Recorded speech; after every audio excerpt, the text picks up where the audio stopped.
receiving than Lynn Swann had over his 9 seasons. He has scored 7 more touchdowns than Raymond Berry did in his 13 years. And he's on pace to surpass Don Hudson's all-time scoring record set over 11 seasons. That's why R.C. Owens, a gifted receiver in his own right, has a special nickname for the man who can arguably be called the greatest. There are many, many receivers, but the Rabbit is way ahead of everybody because of this great ability that he has, which is none like anyone that I've ever seen. Would he have dominated back then? Without a doubt. He is way ahead of the ball game. A lot of people compare me to really as being the best receiver in the NFL already, and that's a little scary to me. I think I'm still learning, and it's more to come from Jerry Rice. When the ball is in the air, I hear nothing. The crowd, no footsteps, and I just concentrate on catching the football. Is that something that you had to learn to block it out, or that's just natural to you? It's just natural.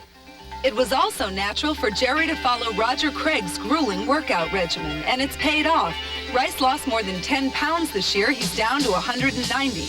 But Jerry is different from Roger. While Craig was willing to pose for this underwear ad, Rice claims to be a far more reserved person. Still, as his fame grows, we are starting to see more and more of Rice posing on the front of magazine covers. Tell me about this. This is a new look. Yes, I took my shirt off, and wow, I think I can be compared to Roger Craig. Favorably. Thank you. I hope he and Roger dress a little more warmly today in Green Bay. If you've ever wondered where Jerry Rice's speed and his sure hands come from, he says that growing up in Crawford, Mississippi, population 444, his speed came from chasing horses through open fields, and his sure hands came from working with his father, who was a bricklayer. His dad would toss him the bricks in the hot Mississippi sun, and if he dropped them, they were deducted from his pay. Terry, you played with certainly a lot of the greats. Among Stallworth, Lynn Swann, or Jerry Rice, who would you want to throw to? John Stallworth and Lynn Swann. I mean, you're asking the wrong guy here. My guys don't run crossing routes and have plays designed for them to score touchdowns. San Francisco does. My guys will go down and run 20-yard post ends all day long because that's the only routes we run, and wham, they get nailed and canned. And my guys, we just made stuff up in the huddle. My guys could jump. They could jump higher than Rice, and my guys ran better routes than Jerry Rice, and my guys were every bit as fast, every bit as courageous, and this old garbage... Different system, though. Different system. Systems sometimes make heroes, and I think the system out there has benefited Rice greatly. Okay, who are the best receivers in the game today? Jerry Rice? Jerry Rice, absolutely. Anthony Miller out in San Diego, Sterling Sharp in Green Bay, Andre Rison, who I just think's fantastic. Eric Green, a tight end, might be one of the best. We're looking at Andre Rison. Chris Miller has had a ball thrown to him this season. But let me tell you something about all these guys that I think good, and this is one thing that makes Rison so good. They run deep routes, and they score after they catch it. They have the ability to catch the ball and go the length of the field and not be run down. All of the great receivers can catch the ball and go the length of the field. Or catch the brick. Coming up, we'll hear from Lawrence Taylor, who suddenly found himself on the defensive this week when we continue here on the NFL Today. Time for our tour around the league, as seen through the NFL Today Eye. On Thursday, Lawrence Taylor of the Giants, a two-time drug offender, was accused of continuing drug abuse by Howard Cosell on a New York radio program. Said Cosell, quote, LT has fresh vials of Bible Belt urine, and how he is still being allowed to play in a duly adjudicated illegal monopoly is beyond me. Here is how Taylor responds to Cosell's claims. Not much I can say, the NFL has had a drug policy in place, which I have adhered to for, on a weekly basis for the last 3 years. Obviously, if I had abused this policy in any way, I wouldn't be here. I ain't got time for no silly old man's remarks. But I will accept nothing less right now than a public apology from him. And if he doesn't feel that's warranted, then I'll take legal action. Are you using cocaine? Of course not. I mean, if I was using cocaine, I wouldn't be sitting in front of you right now. Howard Cosell told us this morning that he would not address this issue today. With Election Day coming up on Tuesday, we want to update a story we ran 2 weeks ago. It looks as if Arizona voters will approve of making Martin Luther King's birthday a holiday in their state. The latest Arizona Republic newspaper poll shows 52% in favor, 38% are opposed, and 10% remain undecided. But the Eye has learned that the league is taking nothing for granted. Should the referendum be defeated, the NFL has already prepared a statement announcing that in an unprecedented move, it will take back the Super Bowl awarded to Phoenix for 1993. Well, the NFL's in the grasp and control rule is designed to protect the endangered species known as quarterbacks. But down in Tampa, there's one former pocket passer who's opposed to this special treatment. He's Dan Fouts, and he has more. You know, Greg, there's been quite a bit of controversy about this grasp and control rule all year long. The rule was implemented because of late hits on quarterbacks like this one back in the late 70s on our own Terry Bradshaw by Turkey Joe Jones.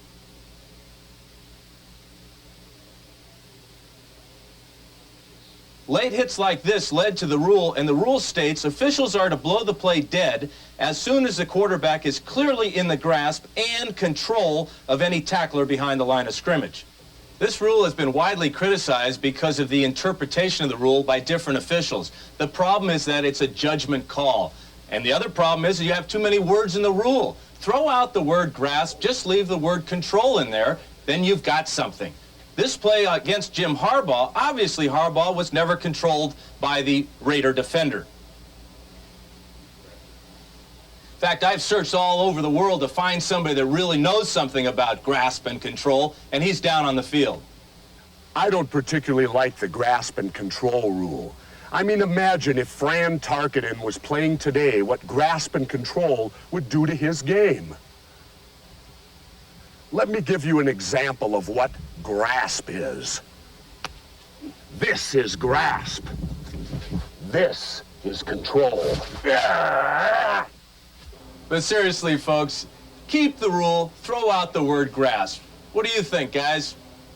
Dan, I think it looks just like pro wrestling as we've always known it and loved it. One footnote, there's another former NFL quarterback who wants to see the in the grasp rule sacked. He's Jim Finks, and he calls the signals for the NFL's competition committee. Stay tuned. We'll be back when the NFL Today continues. Once again with Terry Bradshaw, what would you have done? How would it have affected your game if you had had to be in the grasp from time to time? Oh, I wouldn't have had as many touchdown passes because I threw most of my touchdown passes breaking away from tackles. Let me tell you a simple solution. Go to get the head coaches together. They meet and they say, look, tackle my quarterback today. My quarterback's Randall Cunningham. You have to tackle him. The other coach says, don't hit mine. He's a little bitty weak guy. Don't hit him. So they go back to their players and they say, tackle Cunningham. The other guy says, don't touch the quarterback. He's in the grasp today. There, you got it solved. You can't have 6 of one and half a dozen to do. Sure you can. Athletes be athletes. Terry says you can. We'll be back. Stay tuned.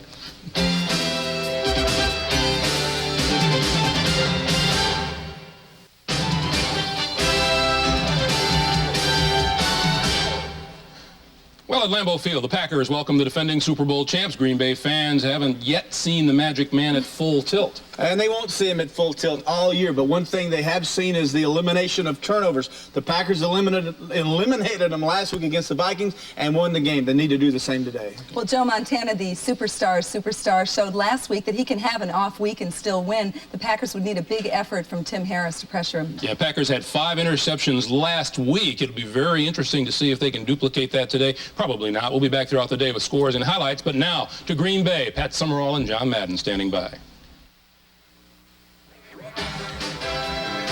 Thank you, Greg. Here at historic Lambeau Field, Joe Montana and the San Francisco 49ers are undefeated and looking to try and capture an unprecedented 3rd straight Super Bowl.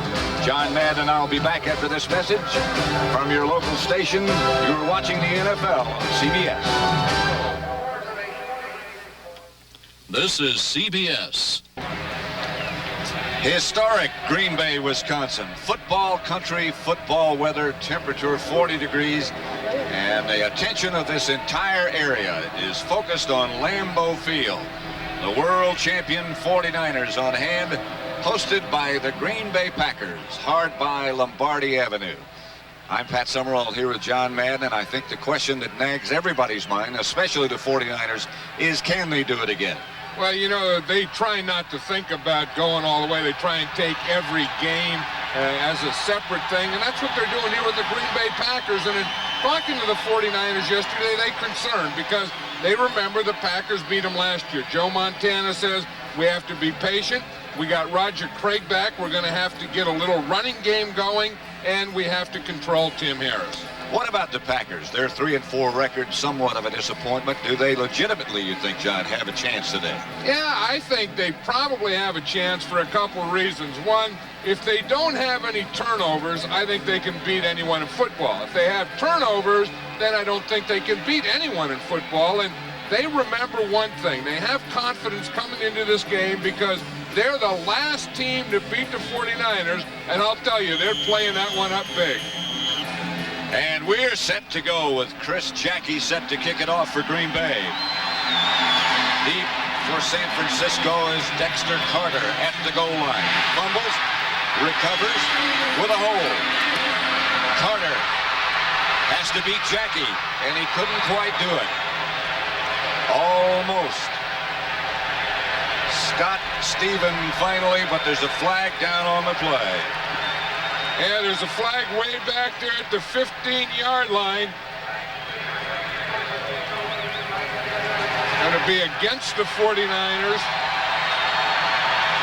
They're going to bring that back and start them inside the 20. From the back, That's why they drafted Dexter Carter at number 1. First down. Howard Rowe, the referee. And that negates a big, long run back by Dexter Carter. There's a push from behind right there. That was also an area where Dexter Carter break through. 49ers out of the huddle. Roger Craig starting with Rathman. Joe Montana, the quarterback.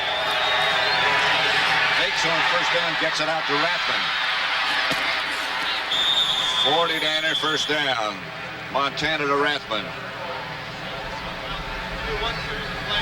Perhaps the greatest ever, Joe Montana. Operates the 49er offense with Bubba Paris, Guy McIntyre, Sapolo, Barton, Wallace, Brent Jones at tight end. In the backfield, Craig is back with Rathman, Taylor, and Rice. Start at wide receiver. Taylor dinged a little bit. Bad knee, bad back. First and 10.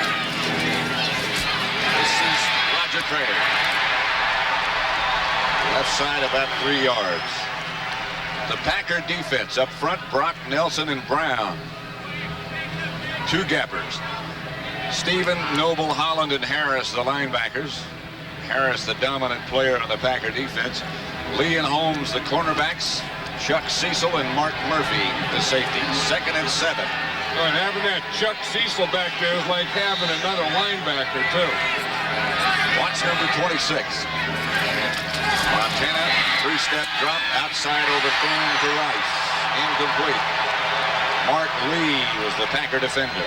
You know, one thing they like to do, the 49ers and Joe Montana and Jerry Rice, they like to get the ball into Jerry Rice's hands as early in the game as possible. And I think that's one thing with a lot of great receivers, because if you don't get it to them quickly, sometimes they get a little frustrated. 3rd down, 7. Montana said to us yesterday, we go horizontal more than we go vertical, whatever that means. Well, they really don't go up the field a lot. Montana 5-step drop this time, gets it out to Rathman. That'll not be enough for a first down. Stopped by Burnell Dent. 7-yard pickup. They'll have to punt the 49ers. And that's what the Packers talked about yesterday on defense. They said they did it a year ago. When they hit those short passes, they got to make short tackles and not let them make big runs out of it. Jeff Query back deep for the Packers.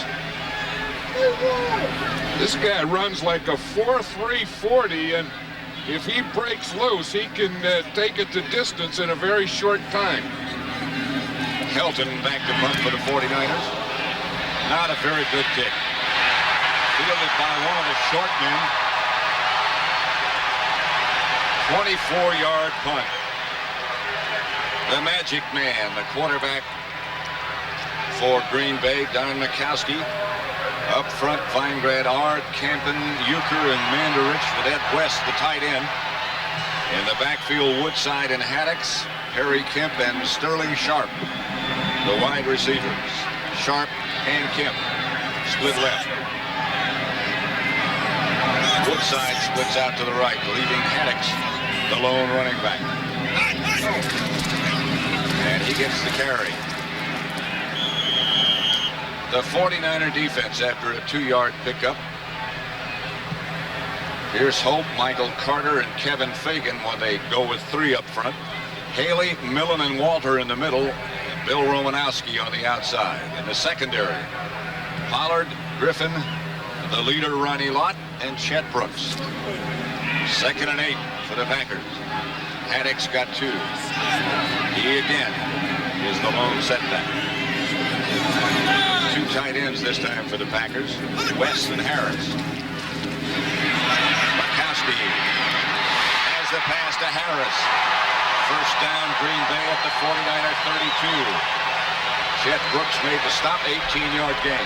This is the receiving tight end that the Packers have been looking for. He's only a rookie, but every week they put him more and more into the game plan. That's Jackie Harris, number 80, rookie backup tight end, but they're always trying to find ways now to get him the ball. Look at this, in their 3 wins, they're +7 in their turnover margin, and their 4 losses, they're -13. So that's really the Packers story. 1st and 10, that's the story almost every week, John. Turnovers tell so many secrets. Kemp goes in motion. This is Haddix. Left side, hammers down inside the 30 to about the 27. Got 5. The other thing that I'm impressed with is the Packer defense stopping them and then getting that bad punt by the 49ers and getting good field position, because as you think of the 49ers, you always remember their starts. They have great starts or great first drives. And when you can take that first drive away from them and then get field position like that, that's a big, big plus for the Packers. 2nd and 5. Woodside and Haddix behind Majkowski. Woodside goes to a first down. Romanowski made the stop. Could be a first. Yeah, I think we were talking about it even at practice yesterday. The Packers really do have confidence, and it comes from the fact that they remember that they beat them a year ago. They're starting to get a little running in their offense now, and Woodside is one of the guys who's doing it. That's a pretty good move right there to get out of that first tackle. 1st and 10, Green Bay at the 21-yard line of San Francisco. No score. With the Packers in range. In motion again. That's the Haddix. Gain of 4. I'll tell you one thing, the Packers are coming out here and they're taking it right at the 49ers. Watch here, you're going to see Mandarich, he's number 77. Good drive blocker. The tight end there, 86, Ed West, one of the best blocking tight ends in the league. I'll tell you, they got some movement over there in that 49er defense. They what you call knocked them off the line. Job on Pierce Hope. 2nd and 6, Green Bay at the 49er 18.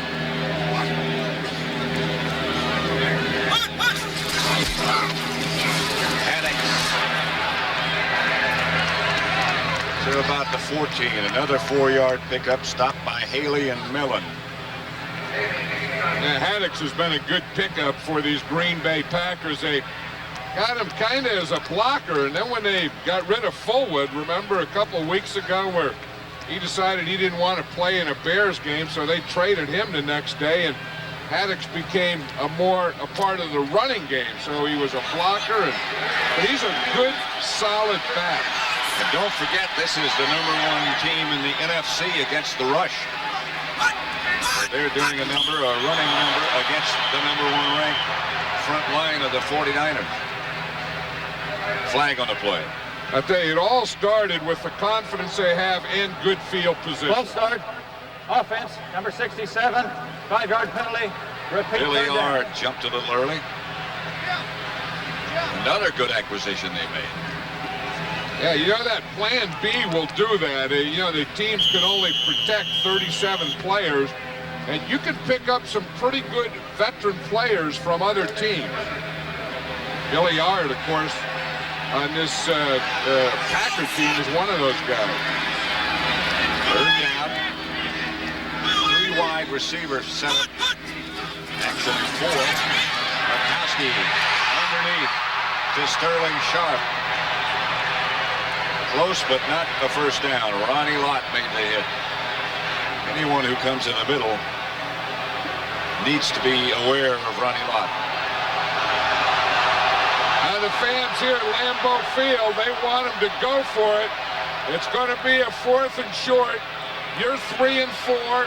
They're undefeated. You're at home. What do? Lindy and Fonte decided already to go for the field goal. Get those points on the board. Chris Jackie, it's about 4th and maybe a yard. These 10 out of 12, and this will be from 30 yards. That was a big tackle by Ronnie Lott, saving that first down. Jackie's field goal is good. The Packers lead it 3-0.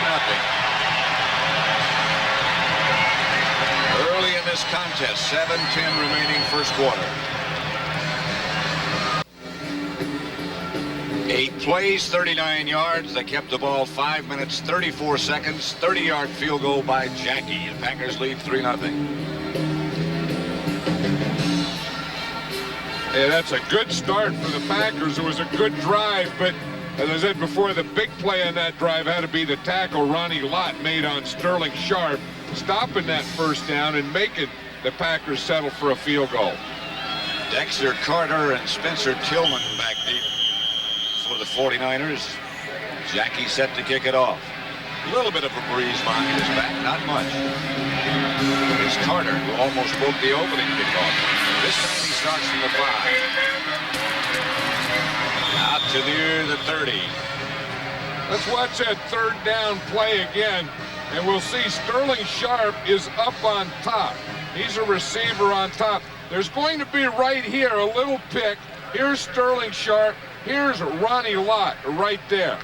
Now watch what happens here. He reads it. Now watch a collision there, and Sterling Sharp goes 4 yards back.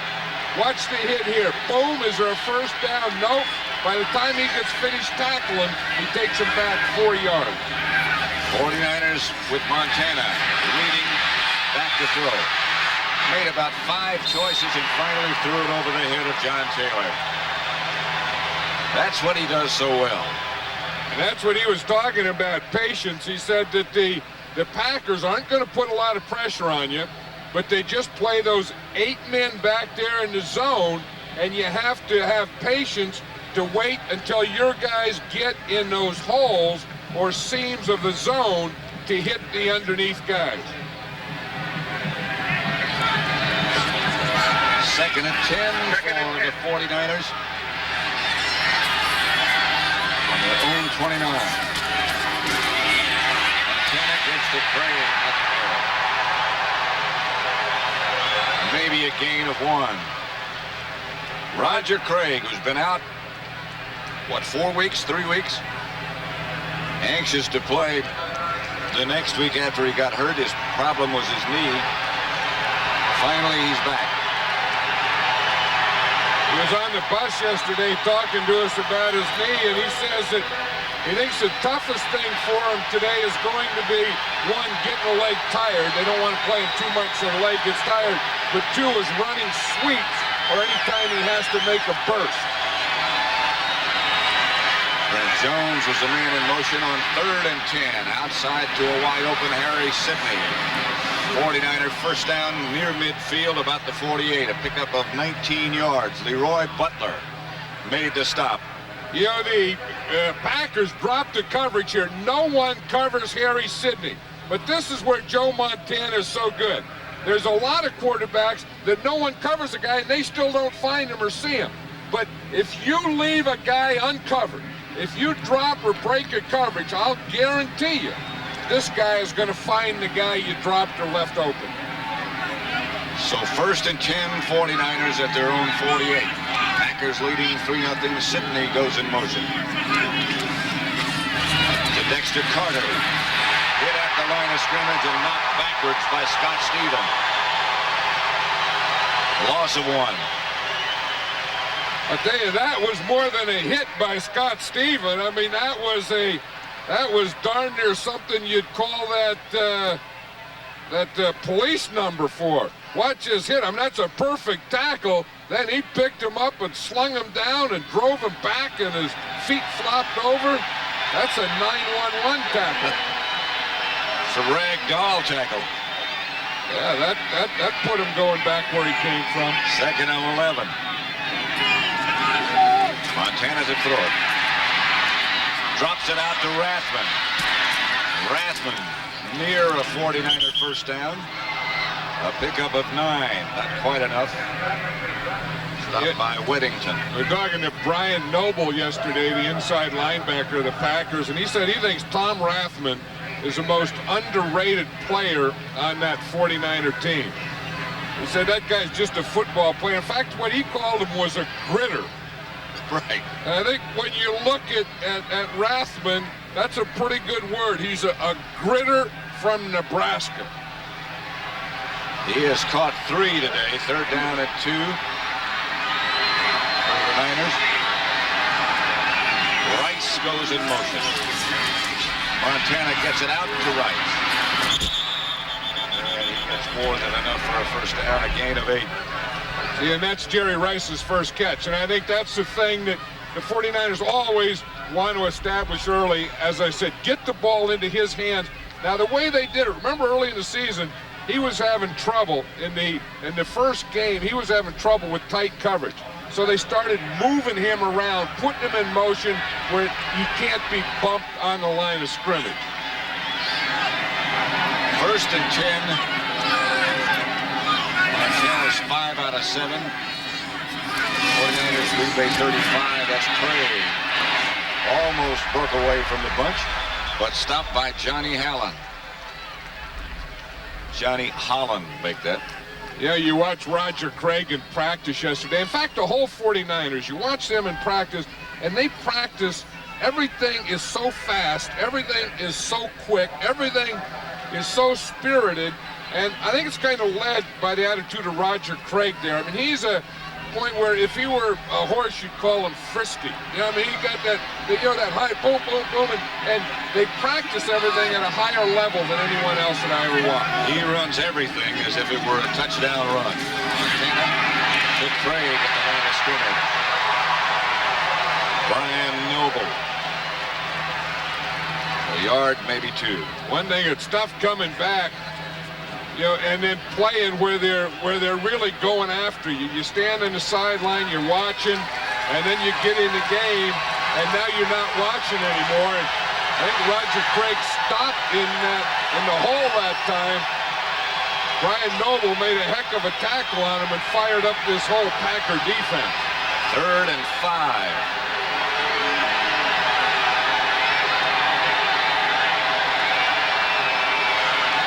Packers needed an extra body.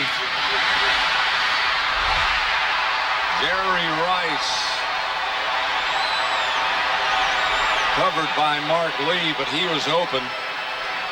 Did you see they only had 10 guys in the field, and Bob Nelson was running on it. He just kept going. He just ran right up the middle. They didn't have enough guys there. Lee was beaten by Jerry Rice, and the ball was just overthrown by a ½ inch.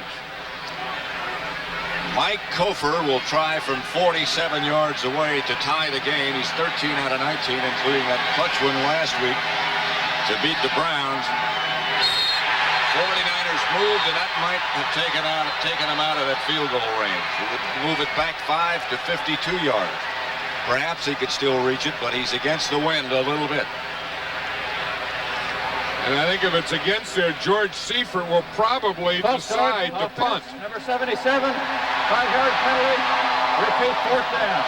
That's Big Bubba Paris. When old Bubba gets down there and he gets moving, he just can't quite get it stopped. It's tough enough to get it started. But once you get it started, I guarantee you can't stop it in the middle of it. And that did force the 49ers into a punting situation. So it'll be Barry Helton, whose first punt was 24 yards. Jeff Query back deep in the middle for the Packers. One thing you should never do is jump offside on a field goal attempt because you're not going anywhere. They're going to let it bounce. And it goes into the end zone. Back to the 20. 35-yard punt. The Packers lead the 49ers 3-0. Big NFL doubleheader next Sunday. And an intriguing matchup between Jerry Glanville's Falcons and Mike Ditka's Bears. Chicago running back Neil Anderson is the NFC's second leading rusher. And the first player John Madden has put on this year's All-Madden team based on his performance earlier this year against the Packers. He can do just about all facets of football. You know, I watched Neil Anderson, and right now, I think he's the best running back in the league. He can catch it, he can throw it, and obviously he can run with it. That's Woodside over the right side and a flag on the play. Haley made the stop.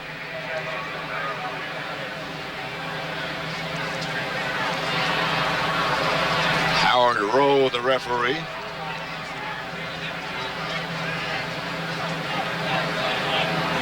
Holding, offense, number 63, 10-yard penalty, repeat first down.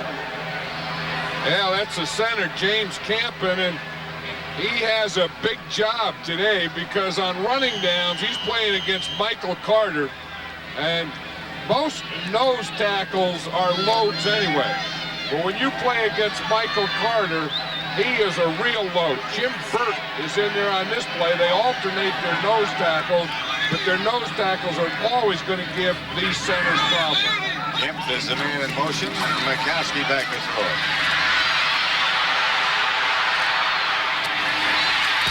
Outside complete to Ed West. His tight end out of bounds, short of a first down.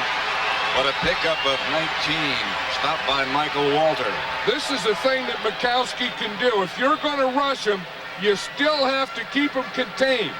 You see, they give him a little hole right there. Then he will start up, then go sideways again, all the time looking for a receiver.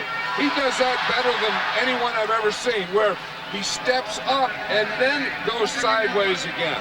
Most guys will just go sideways and just go up. A very gifted athlete. He's 3 out of 3 today. Hand off Haddix. That should be enough for a Packer first down, stopped by Burt. Did you hear Mikowski in the middle of his sentence there? He was saying easy, easy. He was calling cadence, and then he started saying easy, easy. Here's what it looks like in the middle of the line. There's a nose tackle, Jim Burt. He's going against the center, James Campen. Campen, 63, is doing a pretty good job. He gets him moved, and then he puts him on his back. First and 10 for the Packers. Fake is to Woodside, and Mikowski. Incomplete, intended for Kemp. Hey, that was a good play because Mikowski got outside of containment with a bootleg, had Kemp wide open, but Kemp fell down just as the ball was coming. This has to be frustrating. Watch it here. This is what a bootleg is. The backs go one way, the quarterback fakes to him, and then he's going to go out there and roll out. Now look, he's outside containment. This really puts a bind on the defense, and this is frustration. When the guy's wide open and he slips as the ball's coming. It rained all day here yesterday. It's supposed to snow and rain today. We got a break, however. 49ers jump, I believe, unless they were pulled offside. Look at this one here. See if they are pulled. Nothing moves. I'll tell you, Carter is going through there. Michael Carter number 95, makes a move around the center and grabbed Mikowski, but the ball was never snapped. But I'll tell you, that was still a very good, quick move. But I asked the question, how can the nose tackle be offsides when you line up right in front of the ball? 2nd and 5, unless it has something to do with the quarterback's cadence. Yeah, but you shouldn't even be listening. You always teach those guys, don't listen. Watch the ball. Watch the ball. Hey, Carter's up there paint to paint with Campbell. Harold Thompson, the running back, dragged down by Charles Haley. Perhaps a loss of a yard. And see, now watch it again. Carter's job is to hold up the middle. Watch how strong he is. He takes Campbell and just puts him in the backfield. Now the back runs right into his center and Haley makes the play. See, what happens is you have to get that nose tackle going backwards. They got the center going backwards. Well, that's the end of the first quarter with the score. The Packers 3, the 49ers nothing. They call him the Rocket. Raheem Ismail turbocharges the second-ranked Fighting Irish of Notre Dame as they collide with 11th-ranked Tennessee next Saturday on CBS Sports. 3-0 Packers. As we start into the second quarter at Lambeau Field, Pat Summerall with John Madden. Packer ball at their own 35. 1st and 10. I beg your pardon, 3rd down. And 6.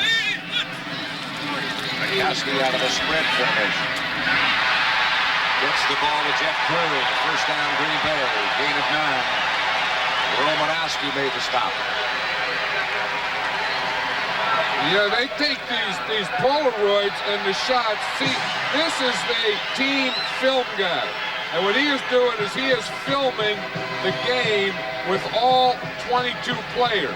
Then they also take Polaroids. Now, these Polaroids are from the end zone.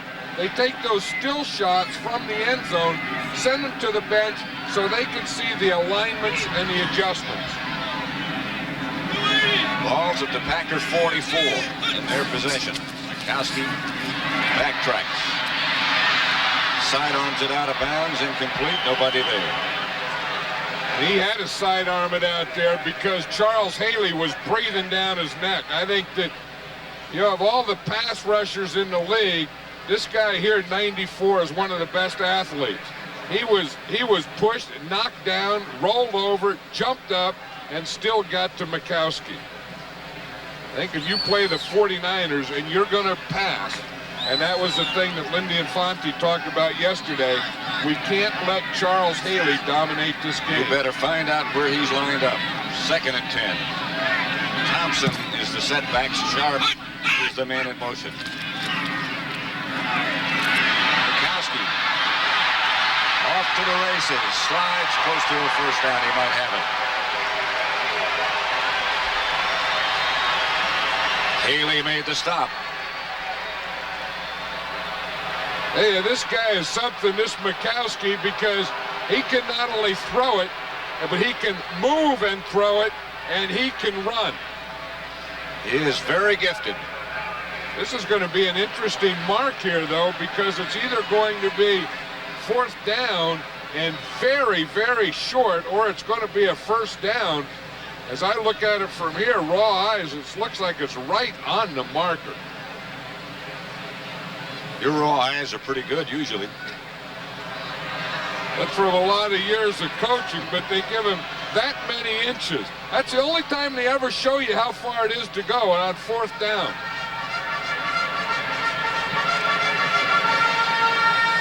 When we talk about Haley and being a good athlete, the tight end blocks him, then the tackle, then he sees the pass, but watch him burst on the ball here.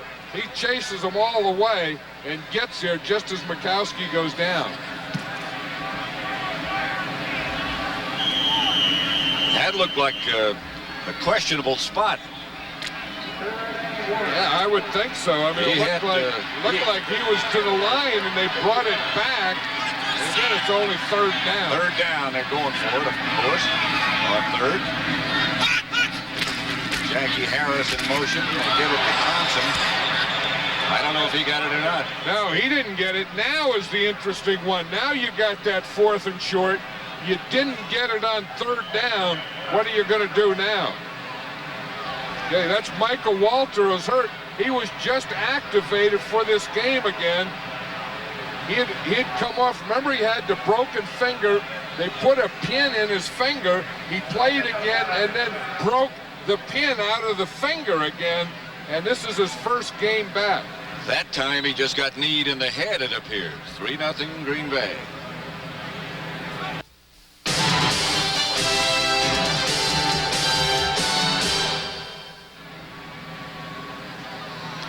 Back at Lambeau Field, Michael Walter is the injured 49er. He's been a real steady player. Plays mostly on running downs. Defense, one of those inside guys, plays along with Matt Millen. Always one of the tackling leaders of this team. Led the team in tackles last year. And again, you can see that left hand is taped up. He had a couple of surgeries on it already, but that injury that he's coming off now was not part of that left hand. But he played a game. They put a pin in his finger, and he didn't even miss a game. And then he played the next game and knocked the pin out of his finger, so they had to do another surgery on it. So the Packers back to punt it now. Don Bracken back deep. John Taylor back to return the punt for the 49ers. Good kick by Bracken. And it takes a bounce that makes the Packer pack very, very happy. Carl Bland down to down it at the 5.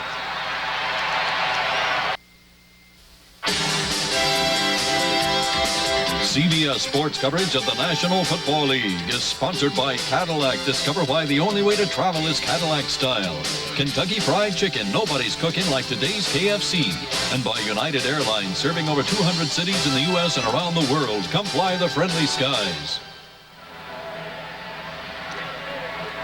A packed house at Lambeau Field. Tim Harris, who always gets involved with those in attendance, hoping that the Packers will make some noise. Now you look like Hulk Hogan on that, where he gets his hand up there and saying, "I can't hear you," and he's getting that crowd to know that this can put a problem with the 49ers down here on hearing. Montana rolls right, throws to tight end Brent Jones, incomplete. Hit immediately by Scott Stephen. Hey, there is one fired up guy today. That's Scott Stephen. We've done a couple of Packer games, but I've never seen him active like this and this animated. I mean, they're going after Montana. Stephen is coming, and he's hitting guys, knocking balls out of there, flopping them around backwards, turning them upside down.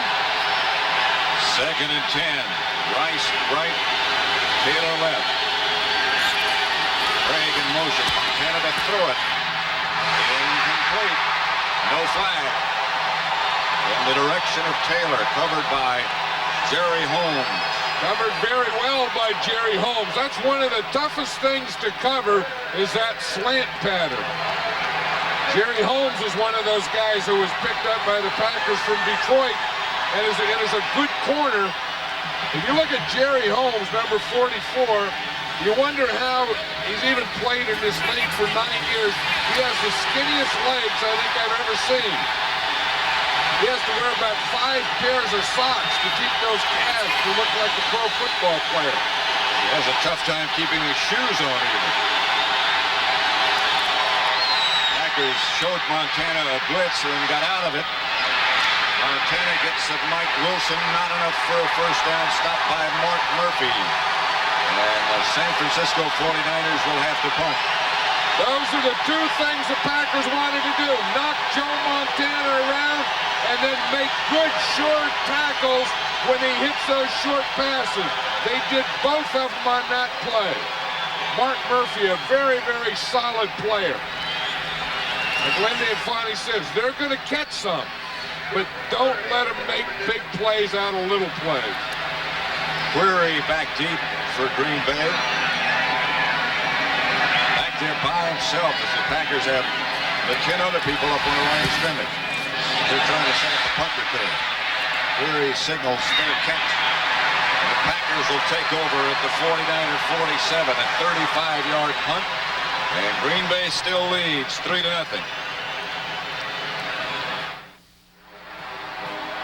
Next week, college football on CBS features the Notre Dame Fighting Irish, most likely the #1 team in the country, against the Tennessee Volunteers. Notre Dame led by the Rocket Man, Raghib Ismail.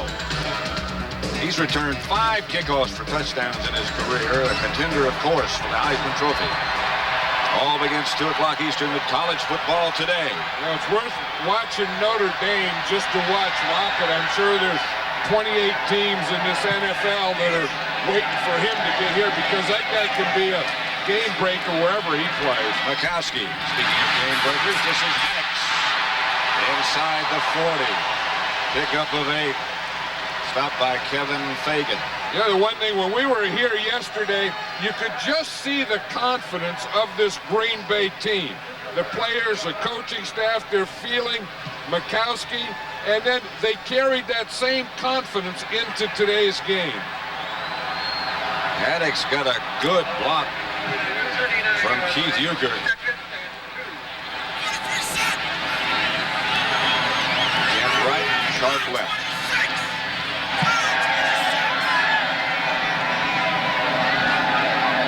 Sharp in motion. And off Haddix, close to a first down. Stopped by Haley. Now for an NFL update. Let's send you back to New York and Greg Gumbel. All right, Paddock, Cincinnati, the New Orleans Saints having a good deal of luck running the football this afternoon. Ruben Mays from 6 yards out has the Saints 2 touchdowns up on the Bengals early in the second quarter. Let's go back to Lambeau Field. Pat and John. 59,543 on hand at Lambeau Field. World champions came to town. The 49ers trying to win their 3rd consecutive Super Bowl. Right now in a bit of trouble against the Packers, who already lead 3-0. Mikowski straight back. From behind. Haley raked the ball loose. Mikowski looks like he might be injured a little bit. Looks like he got his ankle, the right ankle. That was Charles Haley who made that play. One last lunge, he came over the top. And it looked like the pressure went down on Mikowski's ankle.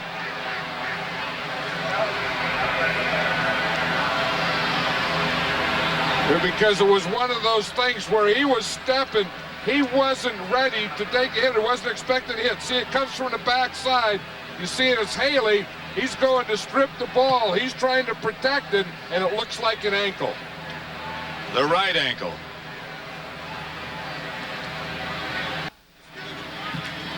But here's Charles Haley here. You'll see him come on the pass protection on the pass rush against Alan Weingrad, trying to block him. Gives him a bull rush right around him. Goes for the strip. And in going for the strip, it looked like Mikowski protected the ball. The pressure went on his ankle. The good news for Mikowski is he did jog off the field a little. He's been replaced by Anthony Dilwig. On second down. Handoff is to Haddix, and Haddix barrels down to about the 32. A pickup of 7, stopped by Romanowski. That is what you call finishing off the run. Haddix gave Dave Waymer the end of it. Tell you, that makes a back feel good. I think these Packer fans feel good when they see Don Mikowski come back in there, too. It's 3rd and 5 at the 49er 32. Haddix 7 carries now for 27 yards. Mikowski's back. And he'll operate out of the shotgun.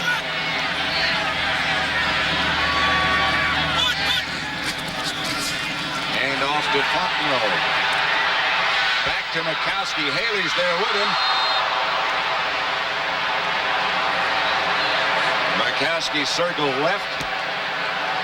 Couldn't quite come up with a catch. Yeah, what a time to call that play after the injury. But again, I think it goes back to what an athlete Charles Haley is. We've seen him rush the passer. We've seen him knock the quarterback out of the game. Now we see him cover the quarterback, tackle the quarterback, and cause an incompletion. Plus, there's a flag on the play. Offense, number 35, 10-yard penalty. Repeat, third down. That was against Michael Haddix in the backfield, one of the best blocking running backs in the league. But I think we're watching Charles Haley. I mean, he is one inspired defensive player here today. That'll make it 3rd and 15, and that also takes him out of field goal range. I'll tell you, this is football, though. I mean, Lambeau Field, 35 degrees, guys going after it. I know remember one year in the All-Madden team, we picked the field and we picked this. I think this is probably the best football field in the league. No question about that. 3rd down. Back at the 42, McCaskey to throw it. Look out. From behind by Larry Roberts. Never saw him. Hey, Larry Roberts was just activated a week ago. Watch him. He's going to come from the left side. If we stop it here, here's Larry Roberts here. Watch him. He's going to pass rush here. That part's the bull run. Bull, you get him going back, then get the arm, then you run by. Then when he has to hold the ball, then you come from behind. And as you make the hit, put that right hand in there and try and strip the ball. Eric Davis back deep for the 49ers. Fair catch at the 15. That's where San Francisco will take over. 34-yard punt. Packers have controlled pretty much throughout, but they only lead 3-0. Well, the one guy they can't control thus far is Charles Haley. A reminder, starting next week here on CBS, it begins with the NFL Today at 12:30 Eastern Time. Atlanta, Chicago, Phoenix, Buffalo, Minnesota, Detroit, and late will be in Anaheim. The Giants visit to the Rams. Here's Montana. Outside to his tight end, Brent Jones, very little. You see the guy out there, there's Scott Steven out there again making the play. He was a guy the last series that forced Montana. This guy is a guy who has either developed a heck of a lot or is really fired up to play this 49er team. The two wide receivers for the Packers, Sharp and Kemp. Sterling Sharp's a vibrant guy, isn't he? I think he's one of those guys that, again, if he doesn't get the ball, gets a little frustrated. He hasn't gotten the ball yet. That's Teron Lewis, just activated. Beg your pardon, Roger Craig. Lewis is 83. 49ers' first 3 possessions, they started at their own 8. That was a result of a penalty, their own 29, their own 6. And now this one. You know, one of the problems the 49ers have been having offensively this year is that they haven't been able to rush the ball or run it, and that's the problem because it's hard to keep things together and keep drives alive. You can see here they taping Mikowski's right ankle right over the shoe. They got Roger Craig back, the 49ers did, but you know, even before Craig was injured, he wasn't rushing well. I mean, they were averaging like, before he was hurt, they were averaging like 2.8 yards per carry, and that's all he was averaging.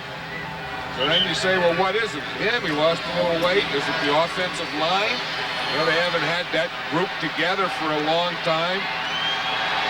Harris Barton moved from right tackle to right guard. Steve Wallace moved from left tackle to right tackle, and they got a different group in there. San Francisco today has rushed 5 times for a total of 7 yards. Yeah, and that won't get it done. No. 3rd and very short now. What they're doing now, Pat, is they're reviewing this last play to see if Craig had both feet in bounds. He catches the ball, it comes down. That one is there, that's easy. was a second foot inbound. You know, it looks like the toe is inbounds and the heel's out. That's what's going on now, that review.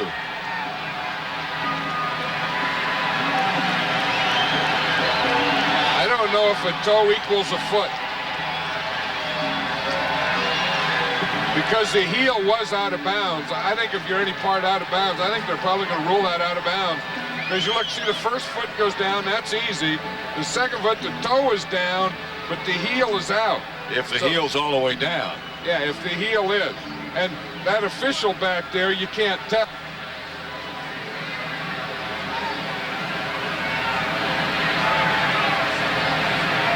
Well, I'd never want to be an official. Play stands is called on a field. They got the Gleason, then step out of bounds. Third down. Well, a toe's the thing. Toe's good enough. 3rd and inches. The heck with the heel. Where's the toe? Montana, right side. Ducks for the first down. And should have it. I wonder if Bubba can get up. Look at 77. He's up. That's a hard thing to do when you got that weight, is to get up gracefully. But if you're a big old left tackle like Bubba, you don't worry about doing anything gracefully. Well, they're going to measure again to see if Montana got it. You don't see Joe Montana running too many quarterback sneaks.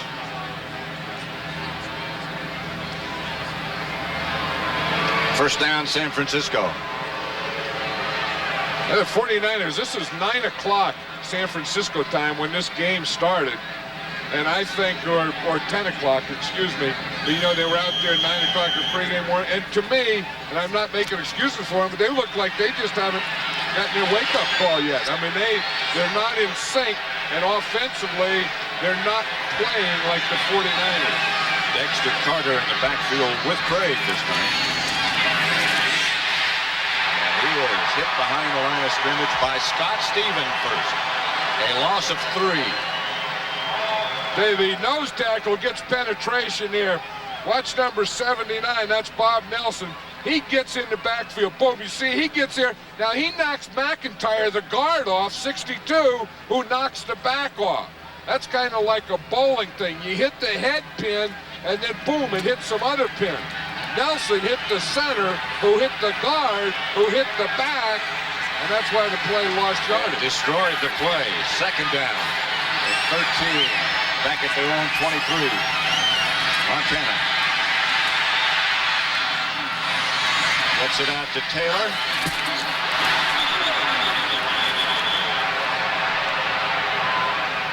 Tiger Green finally got him down. You know, I think that could be the first tackle that the Green Bay Packers missed today. I think that the 49ers haven't made this Packer defense miss. And if they did, Taylor could have been the first guy that made him miss. I don't remember him missing a tackle in the open field yet after a catch. It brings up a 3rd and 3 situation.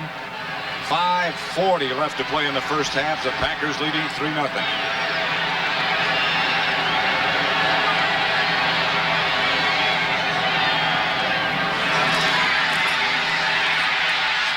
Montana's pass is incomplete. He's rushed by Harris.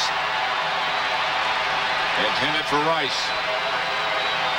Hey, they put a lot of heat on Joe Montana. I don't know if the ball would have been complete, but Jerry Rice fell down. Watch, you get the safety blitz. There's Chuck Cecil. He's coming. Harris is in there. Montana had to throw the ball, and Jerry Rice fell down in that same spot that Terry Kemp had earlier. And so Barry Helton comes on to punt for San Francisco. Query back deep for Green Bay.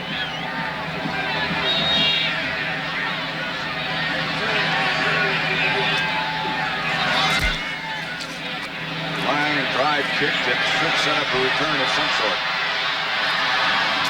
Not much. 49ers do a good job. Keith DeLong down under to make the stop. A 40-yard punt, 8-yard return. 3-0.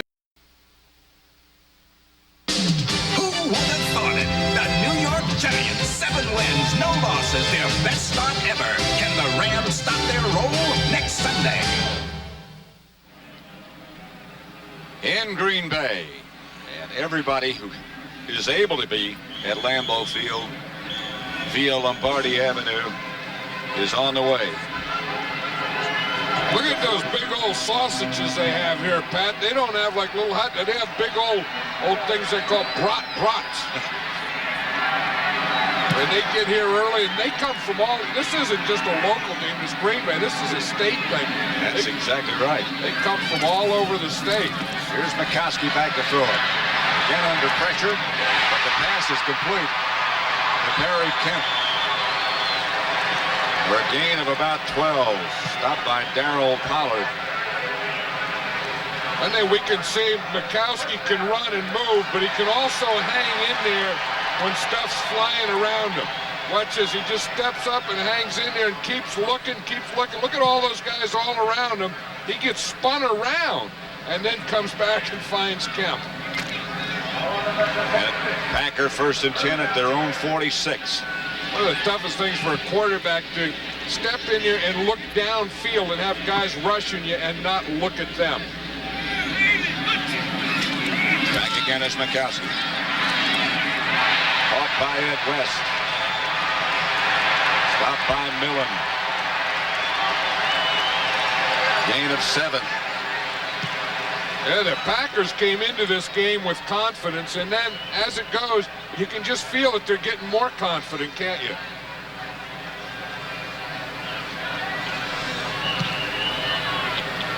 Second and 3. Kansas City over the Raiders. Miami continues to appear strong. Detroit over Washington. That's a surprise. That's a big surprise to me. I thought Washington may not be on the level of the Giants or the 49ers or the Bears, but I thought they were on that very next level. I think we got another review here. They're looking to see if Ed West caught that ball or if it hit the ground.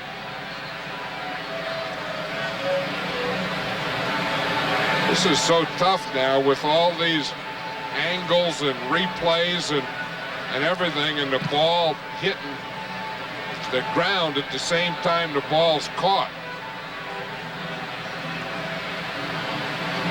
Mikowski has been under pressure all day long, mostly from Haley.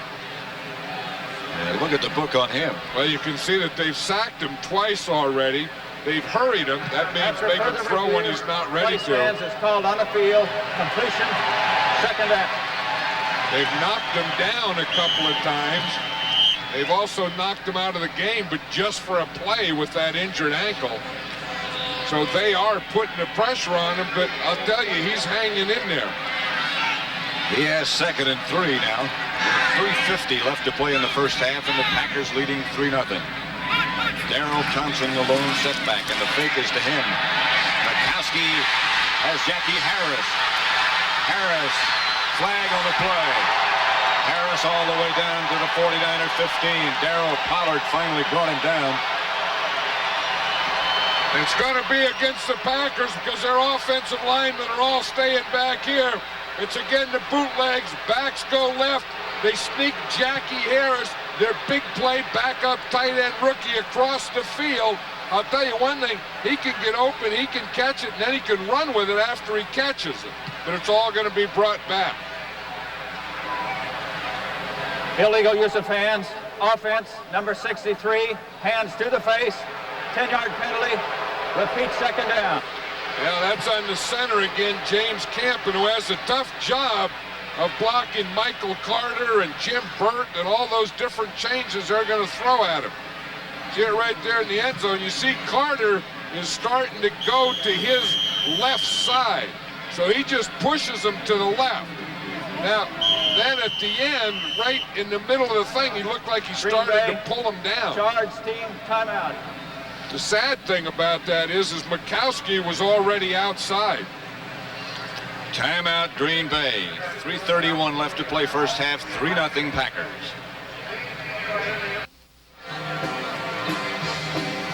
Pat Summerall and John Madden at Lambeau Field in Green Bay, Wisconsin, where the Packers lead the 49ers 3-0 with 3:31 left to play. That's in the first half. Second down and 13 coming up. Packers have the ball their own 43-yard line. There have been no turnovers. No turnovers in this game so far. And as we talked to Lindy and Fonte yesterday, he thought that was the most important thing for this game. Mikowski back to throw. Has Kemp out of bounds by Darryl Pollard. I'll tell you, on that play that they called before, that umpire really threw that flag late after Mikowski was already outside. Let's watch Kemp here. He just runs up, stops, works to the outside, and catches a ball. Looks like Darryl Pollard was giving him a little too much ground. I don't think you have to play off Perry Kemp that much. I don't think he needs that big a cushion. 3rd and 4.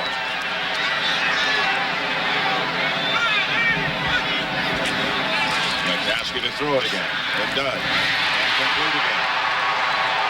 Close to a first down. Herman Fontenot came up with the catch. Stopped by Romanowski.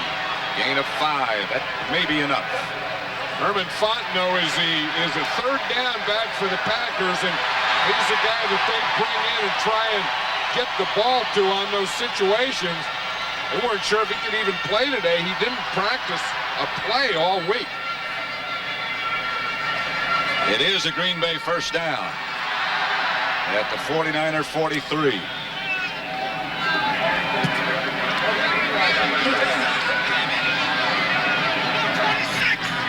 Darrell Thompson is a lone setback. Mikowski is 9 out of 11. Sharp on the move. Thompson barrels down to about the 35 before Haley.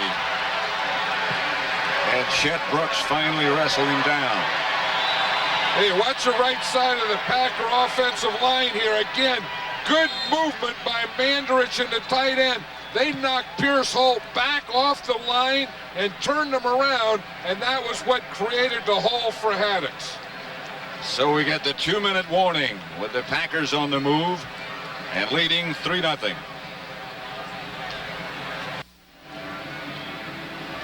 Don't forget next Saturday at 2 o'clock Eastern Time here on CBS, Notre Dame. Very likely the #1 team in the country after all that took place yesterday and last night. Against Tennessee, both of whom won big yesterday. Notre Dame over Navy, Tennessee over Temple. And don't forget it begins at 2 o'clock with college football today. Right now it's pro football today in Green Bay. And that doesn't look like pro football in Green Bay. When I picked this field for the All-Madden game, I didn't want luxury boxes. This is what you wanted. I mean, fans, the elements, clothes, you know, big props, stuff like that. 2nd and 1, I agree. When I have played here, it wasn't like that. Darrell Thompson, right side, attempting to get the first down, got 2 yards and should have it. Does have it. One thing, Tony Mandarich has taken a lot of heat, but he's doing a pretty good job of blocking over there today, especially against the run. Big number 77, remember a year ago he was the 2nd player taken in the whole draft and said he was going to do this and going to do that, and he didn't do anything. This year he came back, and I'll tell you what I respect about him. He kept his mouth shut. He just shut his mouth and went out and played. And he's playing pretty well now. He's playing pretty well today. 1st and 10 Packers. They put Kemp in motion. Fake is to Thompson. Mikowski has to go in a hurry. He gets it to Jackie Harris. And Harris gets down to the 20 and another Packer first down. Tripped up by Romanowski. But a gain of 12. This guy, Jackie Harris, is something. He's going to come. He starts out, he's a tight end in the left. They had 2 tight ends. He started inside, stopped, and then boom, he had an option, and he went back out to the outside again. Timeout, Green Bay. They have 1 left.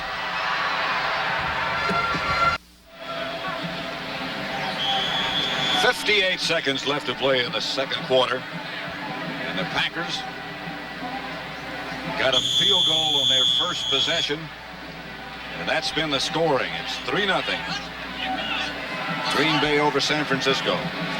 Mikowski is 10 out of 12 for 104 yards to 7 different receivers.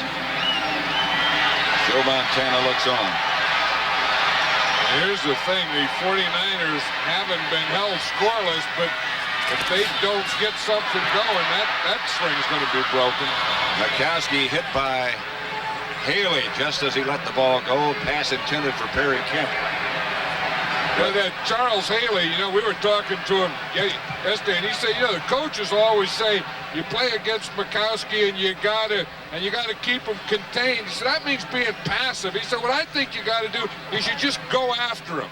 He said you just go after him and tackle him and and make him throw when he doesn't want to do it. He said I can't stand out there being a cop and keeping anyone contained, and he's right. Well, he's been after him. Still full head of steam. Ball play to Fontenot, nothing there. Darryl Pollard up quickly to make the stop. It'll bring up a third down. The Packers have one timeout left, and they take it.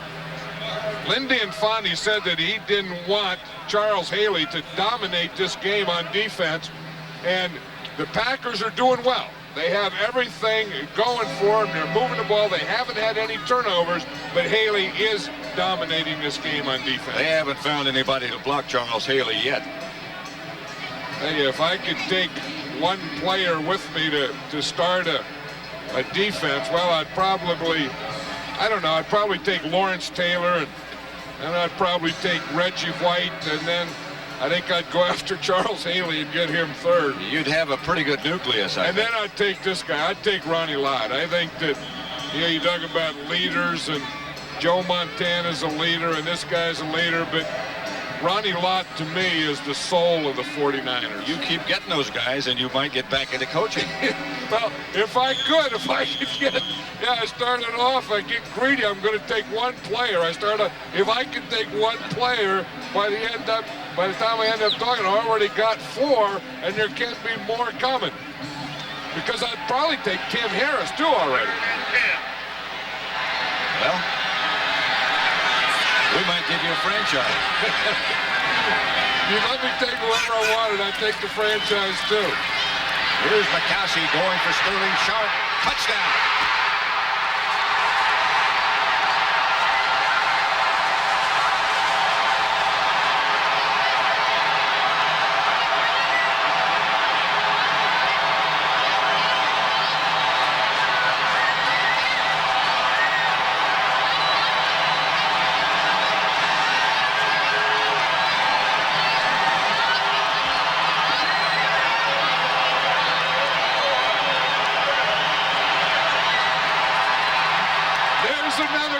Take for offense. That was one heck of a catch. What a brilliant catch. Jackie for the extra point, and the Packers lead it 10-0. That is certainly worth another look. This guy has speed, and he has power, and he has hands. But he takes it inside, sells the inside, goes back to the outside, what we call a corner pattern. The ball is up and over. He locates the ball, lays out, and makes the catch just inside the back line. I mean, that is beautiful. And I'll tell you the thing that impresses me about this guy, Sterling Sharp, is that he has fun playing the game. He loves the game. All quarterbacks love it like this when they throw a touchdown pass, too. His ankle suddenly got well.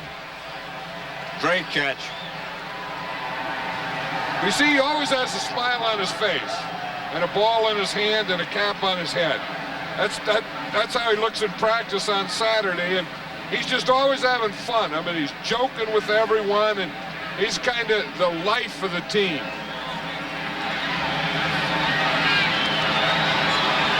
Don't forget, coming up at the half, Greg and Terry with all the scores, highlights, and latest information from around the NFL as Jackie is set to kick off. 38 seconds remain first half. And the Packers up 10-0. Harry Sidney on the kickoff return for the 49ers. 19-yard pickup by Sidney. And the 49ers will take over just outside the 40-yard line. They have all 3 of their timeouts left. And this is where Joe Montana is a master, that 2-minute drill. I think what they're thinking here now, what they'd have to be thinking, 32 seconds, they have all their time out. They're thinking, let's get a field goal here and kind of calm this thing down and build on that. Montana will throw it and throws it quickly to Rathman. Stopped by Mark Murphy after a pickup of 7. 49ers are going to use one of those 3 timeouts with 22 seconds left in the first half. 10-0 Green Bay.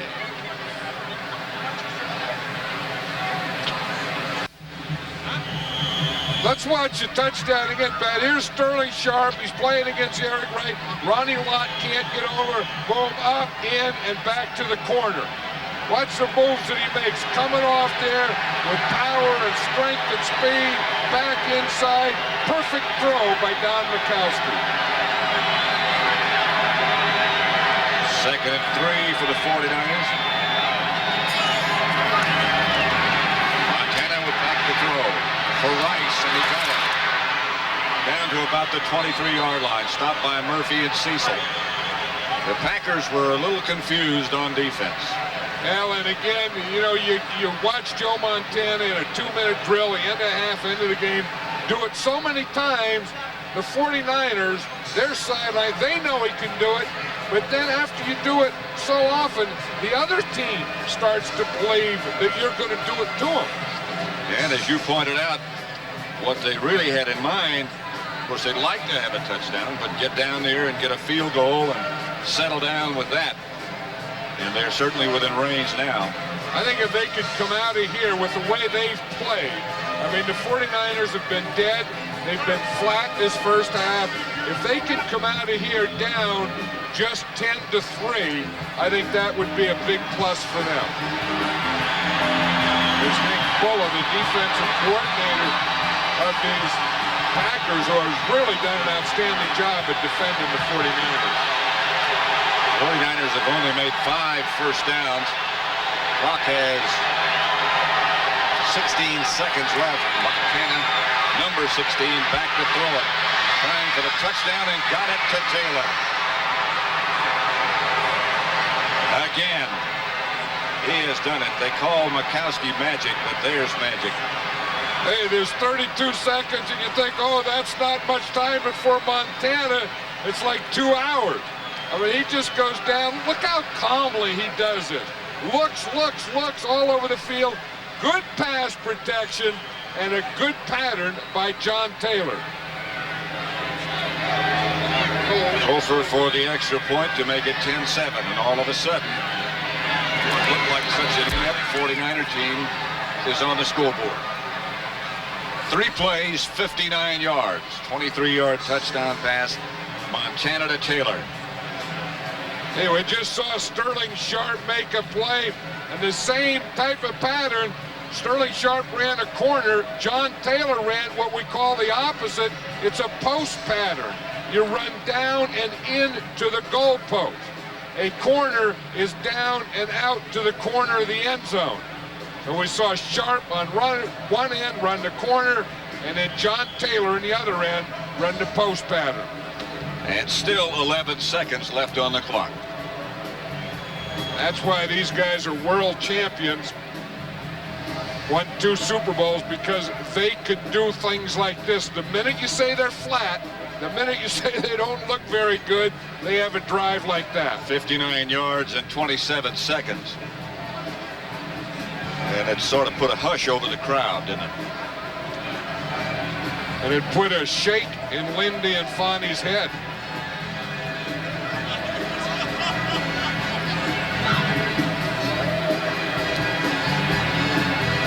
Packed house at Lambeau Field. They're dressed comfortably. You know, I was talking about maybe rain, maybe snow today. Real cold weather. It turned out to be a good day.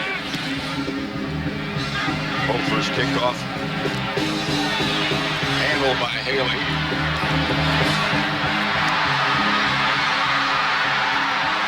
Out of bounds at about the 35 with 3 seconds showing on the halftime clock. 3 seconds left. Well, of course, I'm sure they're going to talk about one deep pass play, and I think you can always hope for a completion.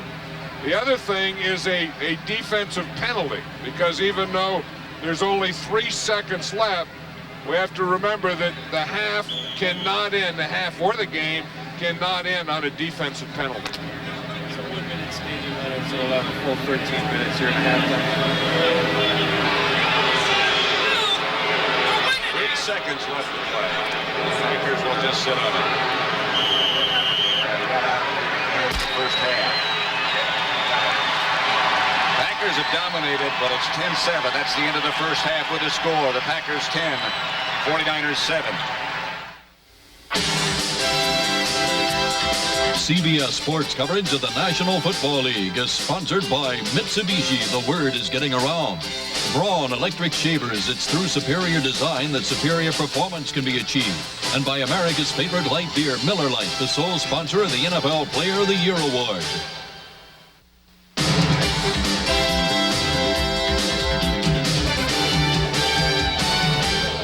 Welcome back, everyone. Greg Gumbel along with Terry Bradshaw. Those of you who have been watching football being in Detroit and Green Bay. Let's run down scores and highlights for you. At halftime at Lambeau Field, Packers playing a whale of a ball game lead the 49ers by a field goal.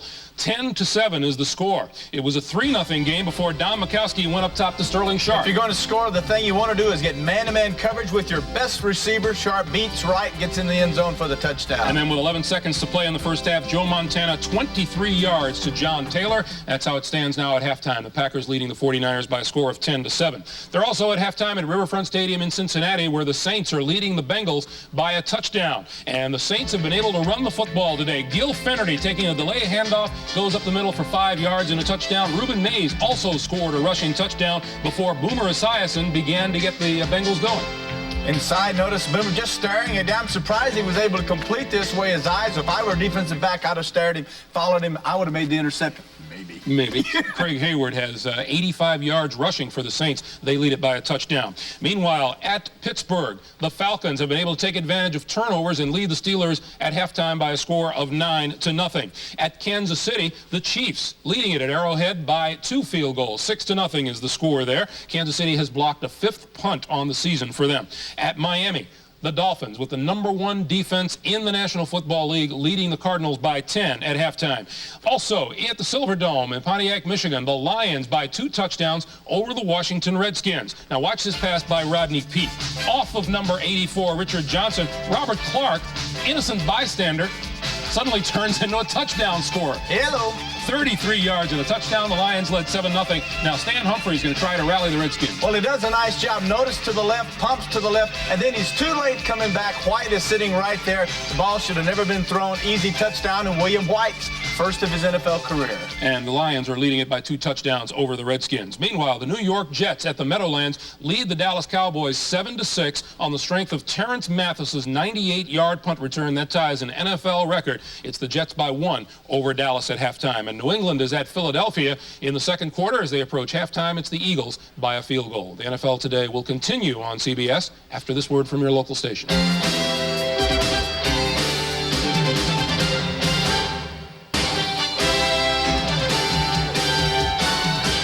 Welcome back to our New York studio, everyone. It used to be that when Englishmen came across the Atlantic to play football, it meant soccer. But Tuesday, a group of talented British youngsters played football American style in Milwaukee against a team of local high school all-stars.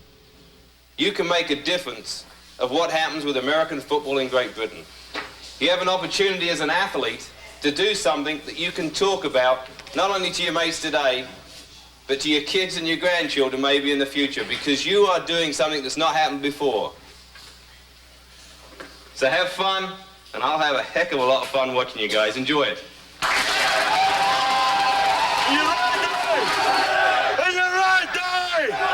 The British players have climbed the learning curve quickly, but there are elements of the game that can at times seem mystifying, like the pregame coin toss. No, you have a choice. Kick, receive.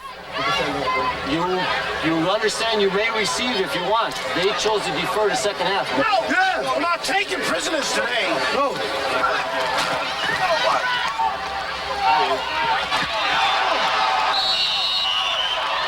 I love the hit. It's the best part of the game. Nah, soccer's for... Nah. Soccer ain't my game. Nah. Go! Come on! Come on, fool! Eventually, the British found out the difference between desire and getting it done. The visitors began committing turnovers as the hosts and the home whites exploded for 25 second-half points. The Great Britain Crusaders were not close this night, but their capable, inspired play indicated they aren't that far behind. After the day's performance here, we're going to really do with someone like Terry Bradshaw. The other hand, should come over to Newcastle and show how it's done, Are you booked? I'm not booked, my friend, but it's the place I like to go is over there and show them how to throw the ball. Is that a British accent? I don't think so. Maybe. Might be the worst accent I've ever heard in my life. Time to send you back to the stadium and the game you're watching here on CBS. A little trouble. Halftime in Green Bay, Wisconsin, where the Packers have dominated but lead by only 3. Halftime score, Green Bay 10, San Francisco 7.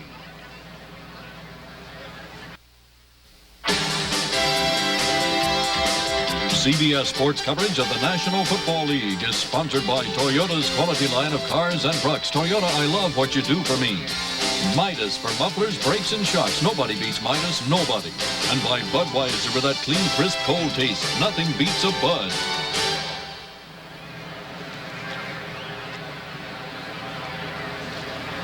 Football country, football weather.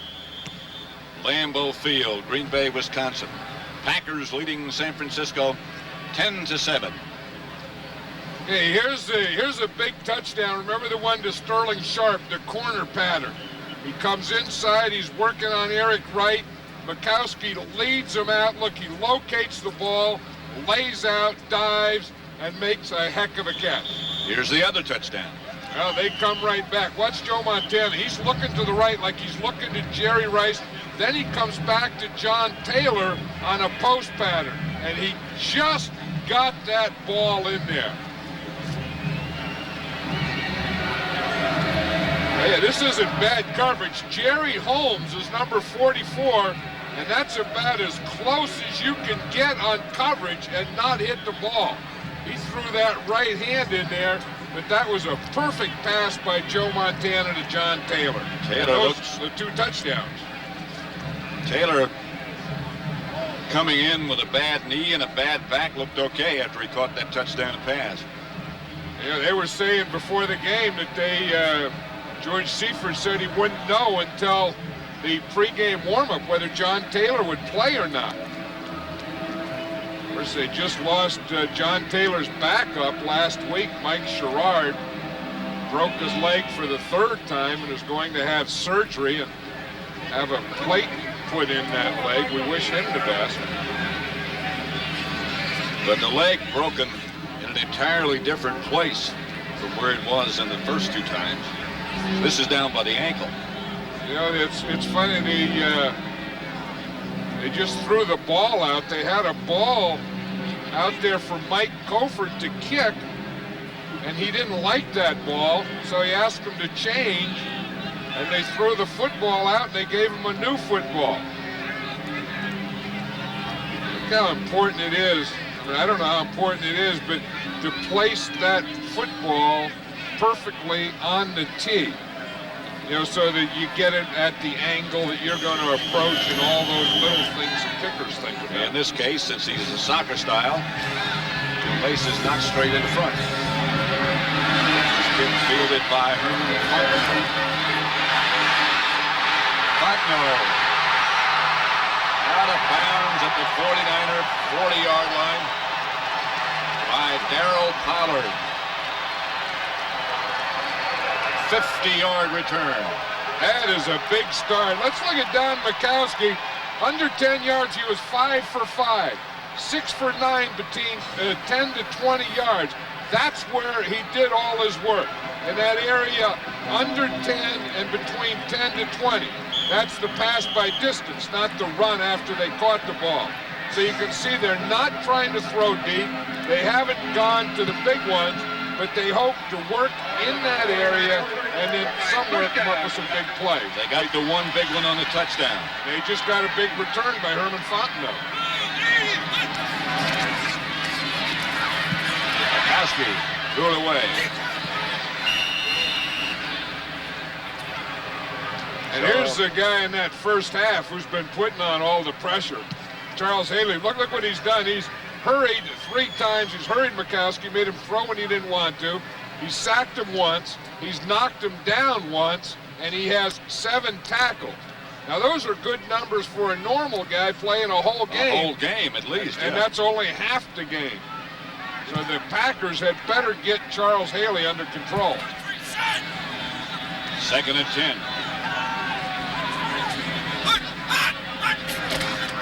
Mikowski back to try to throw again. To Ed West. 7-yard gain. It'll bring up a 3rd down. Keith DeLong made the stop. Yeah, the tight end has become a pretty big part of this offense because you look at the blocking. We know that they run in there behind Ed West. We just saw him catch a pass. Then the backup tight end, the other tight end, Jackie Harris, he's becoming kind of a big play, important part of this offense. So Green Bay is going to a tight end type offense. That's 5 catches already today by their tight end. Query in motion. Mikowski back to throw. Outside quickly. Query knocked out of bounds just as the ball got there by Don Griffin. Not enough for a 1st down.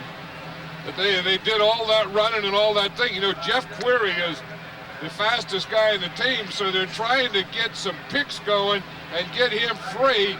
He didn't get free at all, and the ball was about a 1-yard pass, but it wasn't complete anyway because he lost it, yeah. Griffin hit him, and the ball and everything went flying, including the hair out of the back of his helmet.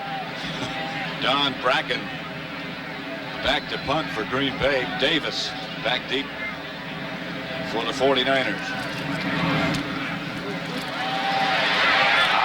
High kick.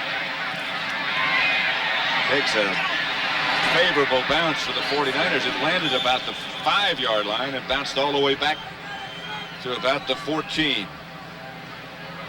10-7. Back in Green Bay, 13:44 left 3rd quarter. Packers ahead of the 49ers, 10-7. Green Bay's record 3-4 coming in. 49ers unbeaten. They haven't lost in 350 days since the Packers beat them last year. Hand off to Craig. Chased and down outside by Johnny Holland. No gain. I'll tell you, Joe Montana, we have to look at his passing here because they haven't been able to do it with the run. He's a master at that under 10. 7 to 9, 7 out of 9, 10 to 20, 3 for 6, a couple of deep ones, 2 out of 3. But Joe Montana is usually going to work that short area or those short areas. That really for them takes the place, or some of the place of the running game. Here's Montana. Out of the pocket and off with it. 1st down. Yeah, that's one thing that Joe Montana hasn't done in years. Remember, since he had the back surgery, he used to roll or sprint or escape or scramble a lot to the left. Since that, most of his running has been to the right. And you very seldom see him go to the left. And teams know that, so if teams are going to flush him somewhere, they always try and flush him to his left. Of course, he took the flush and got a 1st down with it. He just became the leading rusher for San Francisco in this game. That's their longest run of the day, 15 yards by Montana. Back to throw it again, quick blitz. Craig can't hang on.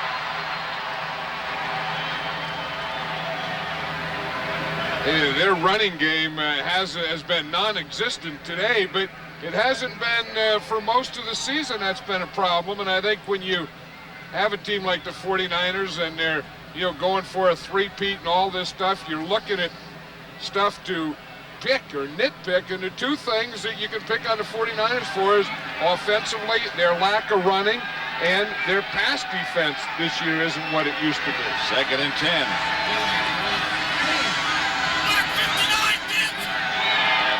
changing things around. One of the things he said about the Packers was they disguise their coverages very well. However, Montana got it to Rice. Jerry Holmes, the cover man, but a 51-yard pickup, and that was an audible. That's the amazing thing about it. It was an audible. He had to call it. He changed the play on the line of scrimmage. He must have saw out there. He's looking all the way for Jerry Rice for the deep one. That's Jerry Holmes going man-to-man. Holmes even grabs him there. That could have been pass interference, but once you're beaten, then you may as well go for anything you can get. You know, we talk about Joe Montana maybe being the greatest quarterback that ever played. That guy that just caught that one could be the greatest receiver that ever played this game. Could be. He's closing in on one of the Packer greats. That would be Don Hudson. That's Dexter Carter, left side, flag on the play. You know, it's funny, Pat, you never used to see holding on running plays. And now it seems like we see it more and more. In fact, we just looked at a stat, and I think this year there's twice as many holds on running plays as passing plays. Number 62, offense, 10-yard penalty, repeat first down.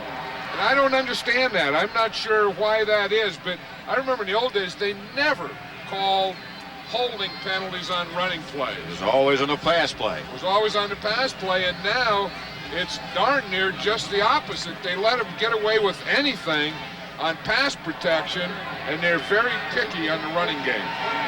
First down and 20. Ball's at the 30.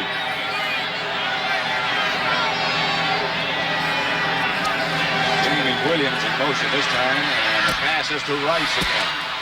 Down to the 15, maybe 14. Stopped by Tim Harris. Now here's where Joe Montana is at his best, even when he doesn't have a running game going.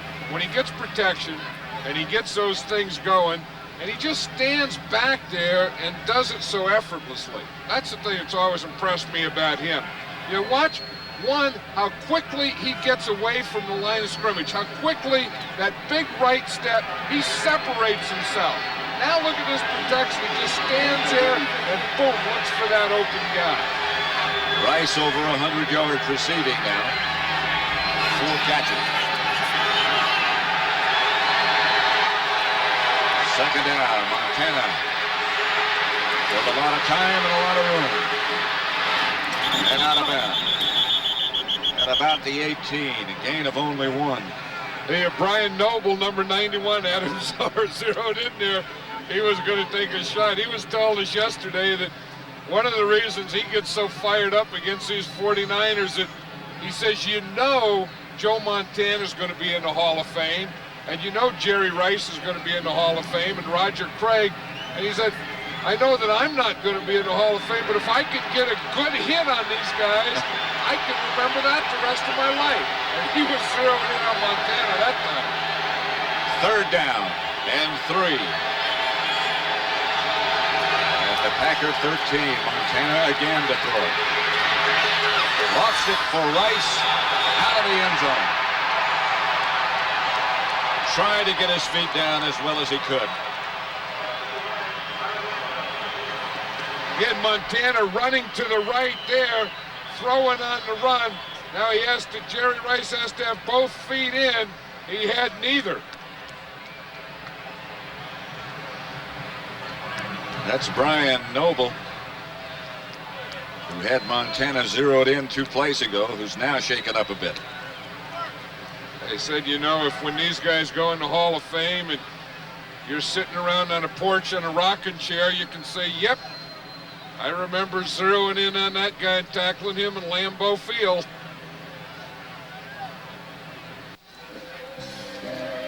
(10-7), the Packers lead to the 49ers. Pat Summerall with John Madden at Lambeau Field. Hofer from 30 yards away will try to tie things up. Good hold appears to be. The only thing wrong is the kick is no good.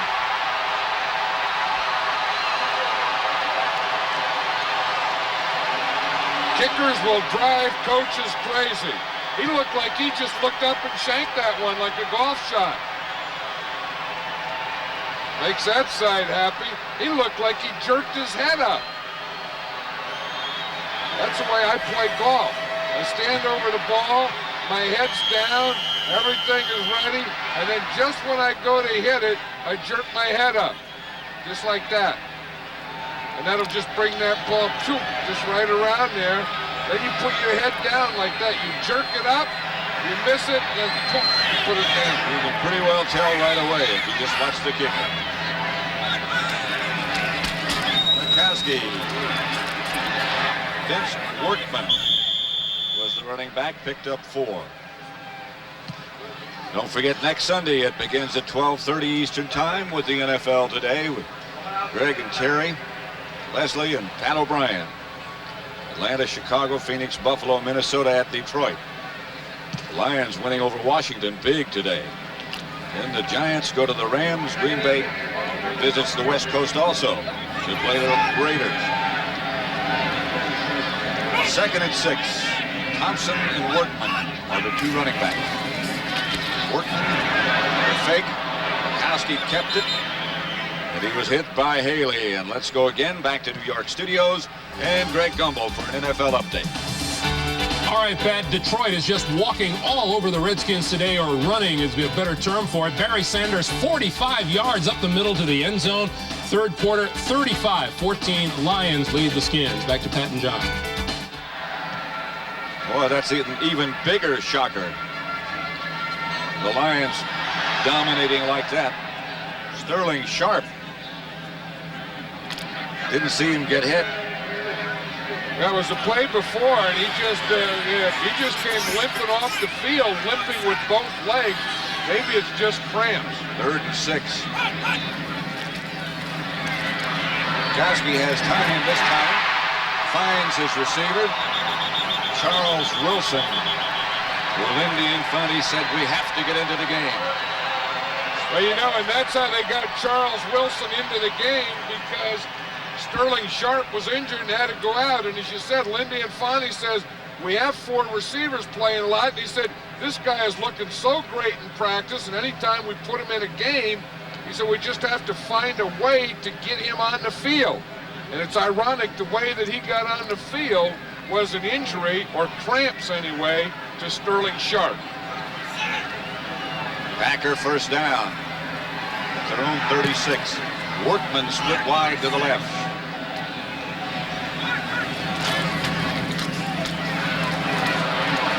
Darrell Thompson inside. Defense led by Charles Haley again. No gain. Hey, this Charles Haley is all over the field. You know, he's had a groin problems, and they weren't even sure if he was going to play or how much. But just what? You cannot run away from him and not block him. He's one of those guys. Lawrence Taylor is like that, and people finally learned him. If he's left and you're right, you still got to block him, because he can catch you from behind. Got an assist from Kevin Fagan that time.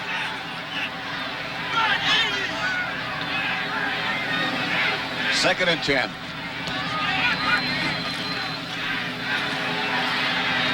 Outside to Thompson. Hit right at the line of scrimmage, maybe behind it. Romanowski out there with him. That is a heck of a tackle. You know, we were talking to George Seifert, and he was saying that Romanowski is becoming more comfortable now as a linebacker and a starter. He's always been a good guy against the run. He's always been an aggressive guy. He's always been a tough guy, but he really has a feeling now of the team defense, and that tackle was the way you draw him up. 3rd and 10 now for the Packers. Their own 36. They lead 10-7. Third quarter. 6:45 left to play in the third. High snap. Mikowski gets it down. Off to run. Not enough for the first down. Again, it's Romanowski. 6 yards on a scramble. That's why it's good to have a good athlete at quarterback, because that ball came sailing out of there. Mikowski had to make a job first at catching it. Then he didn't have anything open. He saw a hole and running there. Don Bracken back deep to punt. Eric Davis back in for the 49ers. This one not his best. You better get away from it. Never stand around the ball when it's rolling. Look at Davis, that's a dumb mistake. When you're not going to catch it, you get away from it. Because if that ball touched Davis, it could have been the Packers' ball right there. We saw it happen against the Redskins this year in their first meeting with the Giants. 5:56 left to play, third quarter. Green Bay 10, San Francisco 7. They call him the Rocket. Raheem Ismail turbocharges the second-ranked Fighting Irish of Notre Dame as they collide with 11th-ranked Tennessee next Saturday on CBS Sports. Lambeau Field, Green Bay, Wisconsin. Where the Packers lead the 49ers, the world champions. 10-7 with 5:56 left to play in the third quarter. 49er ball at their own 23. Montana back to throw it. Blitz is on. Pass almost picked off and is not. Mark Lee had it, juggled it, dropped it. You want to see a street move? Remember Eric Davis, number 25, the 49ers. When the ball's there, you got to run away. You get away. But now watch Blair Bush, number 51. He pulls him in. Davis was trying to get away. Blair Bush pulled him in and pushed him in there and trying to get him to touch the ball. Blair Bush is a 13-year veteran. Eric Davis is a rookie. That was a heck of an experienced move. 2nd and 10. Experience, huh? I like that. I like street better. That's Dexter Carter. The screen pass from Montana. And a first down. Mark Lee finally knocked him out of bounds. 27-yard pickup on the screen pass. Here's a screen pass. And one thing about these guys like Dexter Carter, they drafted him to be like Dave Megan. And they can be great screen runners. You get them outside quickly, you get two blockers out in front of them, and then they're out there in the open space. They're not working in there against those big defensive linemen. The 49ers and Guy McIntyre, they have one of the best open field blockers in the game. 1st and 10 at the 49. Rice on the move. Montana back. Looking. Tight end Brent Jones down to the 20. Knocked out of bounds by Mark Lee, a pickup of 31 yards. Joe Montana has to do it the hard way. He has very good protection. Look at the vision he has. He sees everything, finds his tight end there, over a linebacker in front of the secondary. But the reason I say he has to do it the hard way is he has no running game whatsoever. But he does have excellent pass protection and some receivers who can get open for him. 1st and 10 for 49ers at the 20-yard line of Green Bay. Carter. Pushed backwards. Led by Brian Noble. Here's where guys like Carter have trouble getting inside, but look at their rushing game. In 1990, in this season, they only have 3 touchdowns, and they're only averaging 88 yards a game. And you look what it was in 87, 88, and 89. So if they have fallen down anywhere offensively in the first half of the season, it's that running game. And today, they've rushed 11 times and gained 25 yards. Montana drops to throw. Has the ball batted down by Bob Nelson. Luckily, Nelson was there because Dexter Carter was wide open, and he was the guy he was throwing to.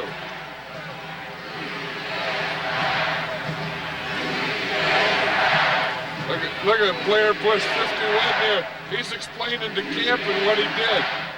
Said I had him, I pulled him, I tried to get him over. He's whispering to him. He doesn't want anyone to know it was a street move. Two old centers get together and say, hey, you should have saw what I just did out there. They know a lot about street moves. They spit tobacco. 3rd down. Over the middle quickly to Brent Jones, but a flag on the play. That was a 13-yard pickup. Jones stopped by Chuck Cecil. Look at Tim Harris. He's fired up. He either saw the hold or the hold was against him. Illegal hands, number 74, jammed to the face offense. 10-yard penalty, repeat third down. Had to be against him. You know, I think both tackles, here's 74 right here, that's Wallace, but it looks like Paris does the same thing. Their first move, instead of to the shoulder pads, boom, is right up there to the face. That's what they called it there, and they had it, look, Paris is doing it up here, and it's already been done down on that side. So that's the old double difference to the face. 3rd and 18. Montana flushed out of the pocket. Still finds Rice. Inside the 10, Tiger Green was the nearest Packer defender, but a first down San Francisco. 1st and goal it'll be. You show me another quarterback that can do that, and I'd wonder who that would be.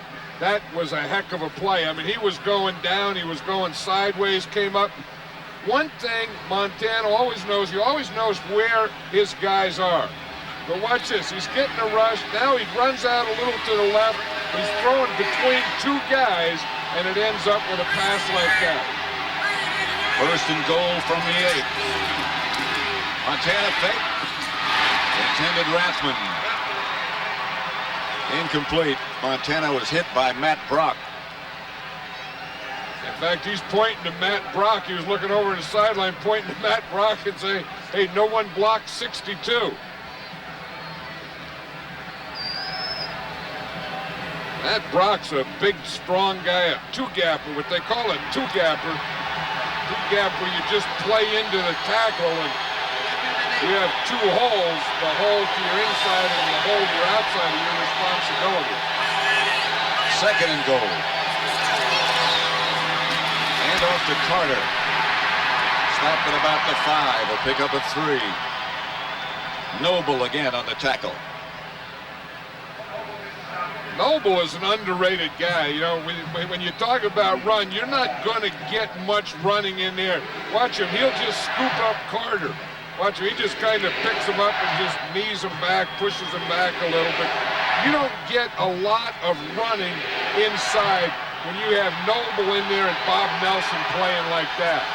You got a two-gapper and an inside linebacker just playing run. 3rd and goal from the 5. Montana is hit just as he let it go, still gets rid of the ball, and the pass is incomplete. Matt Brock hit Montana.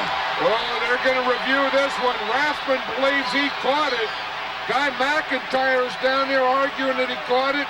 Jesse Sapula was down there. I've never seen offensive linemen down there arguing that the pass was caught. Now you wonder here if this was in the grass, but it's not in the grass if the referee doesn't blow the whistle. Because that wasn't even called, so the thing we're looking for right here is the catch. I don't know. That's a tough one. We see more and more of that, but that looked like a catch at the beginning of a catch anyway. And then his body blocked out our angle. I believe that they have to look at that one. I mean, I don't think they can say that that was just an incomplete pass. There's a ball out there. His shoulder blocks that angle out.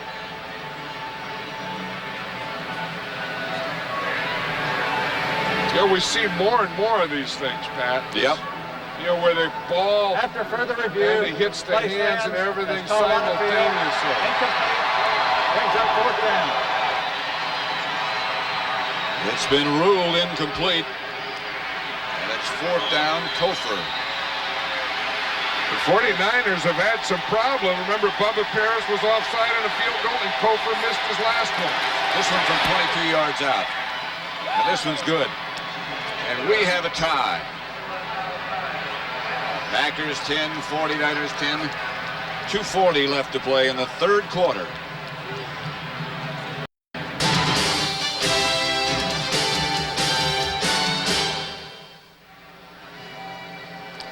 In our NFL doubleheader next Sunday, these same Packers venture out to the Coliseum in Los Angeles to play Art Shell's Raiders, undefeated there since he took over as head coach, and now with the added dimension of Bo Jackson in the backfield. The Raiders are 6-1, tied for the best record in the AFC and atop the standings in the AFC West. Back here at Lambeau Field, Kofor picks off Charles Wilson. Wilson out of bounds at about the 23 by Darryl Pollard. I can see why Lindy Infante wants to get the ball to this Wilson guy. I mean, he looks like every time he catches it, he expects to go all the way. He gets upset when he doesn't go, but if I had a guy like that, I think I'd want to get him in there too.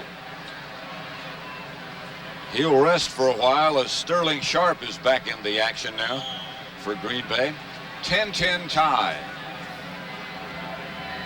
Near the end of the third quarter, 2:29 left to play. And the big thing with this Green Bay offense today is they haven't had any turnovers. That's the major thing that they wanted to avoid. That's the first thing everyone said that we talked to. Right off to Haddix. Nothing there. Would be a fumble. For an update, let's go back to Greg Gumbel in New York. Well, let's don't. Let's see who's got the football here first. Fumble by Haddix, and the 49ers come up with it. Yeah, you hate to say that, but I was just saying the one thing they haven't had is a turnover, and on the very next play, they get their first fumble. But it all started with Michael Carter. Michael Carter got the penetration. You don't know when the whistle blew. It looked like both knees were down before it came out. But if the whistle didn't blow, then the ball is still alive. This one, I'm sure, is going to be reviewed as well. Well, what they're going to say is when the whistle blew. But watch the job that Michael Carter does. He gets the penetration, and it's going to happen right there. He makes the play. Now, when the knees go down, the whistle should blow. So when the knees went down, he hadn't fumbled yet. So he's down when his knees go down. He fumbled later. But what they're going to say is they could say that they blew the whistle, that the whistle hadn't blown when his knees went down.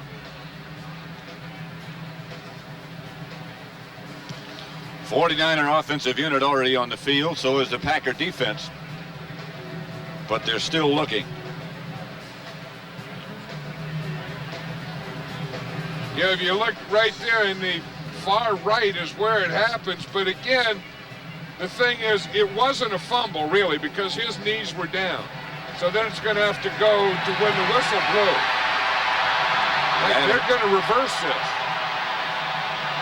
Packer offense back on the field. And here comes the 49er defense. There's been a reversal. Runners ruled down by contact. Brings up second down. Well, he was down by contact. Yes, he was. But the other thing I still go back to, that's not automatic. You see, that has to be down by contact with the whistle blowing. Usually the officials down on the field say, hey, it doesn't make any difference. I didn't blow the whistle until after the ball was out. It brings up 2nd and 10. Packers at their own 25.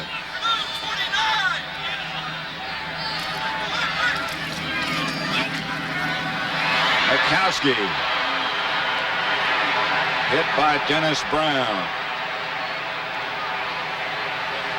There's big Dennis Brown. He was the #1 draft choice, a top draft choice, #1 or 2 for the 49ers out of the University of Washington.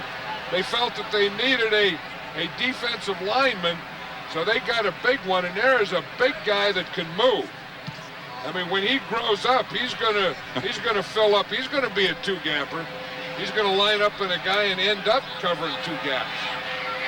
It's the 3rd sack of the day by the 49ers, and Mikowski, who now operates out of the spread formation. 3rd and 19. Blitz coming. Mikowski up into the pocket, incomplete. Now for that update. Let's send you to Greg Gumbel back in our New York studio.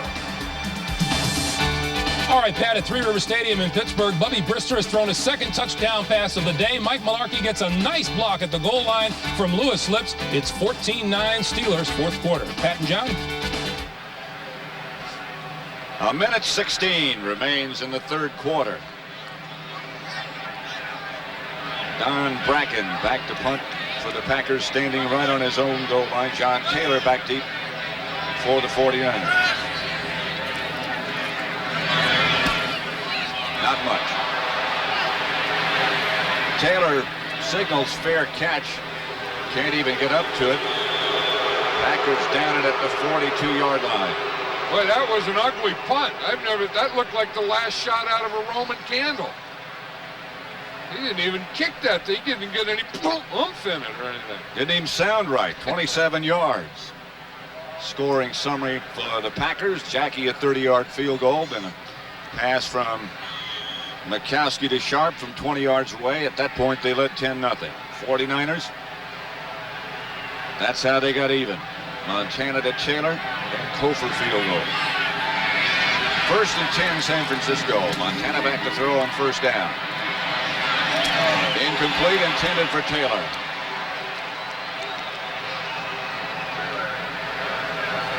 They had Jerry Rice streaking down through the end zone. He is the one that ran everyone off, and that's why there was so much room underneath for John Taylor, because Jerry Rice came streaking down the field, and he took about 4 Packer defenders with him, and then John Taylor came underneath.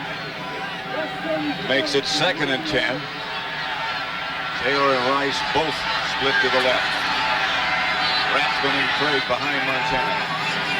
Looks like another audible.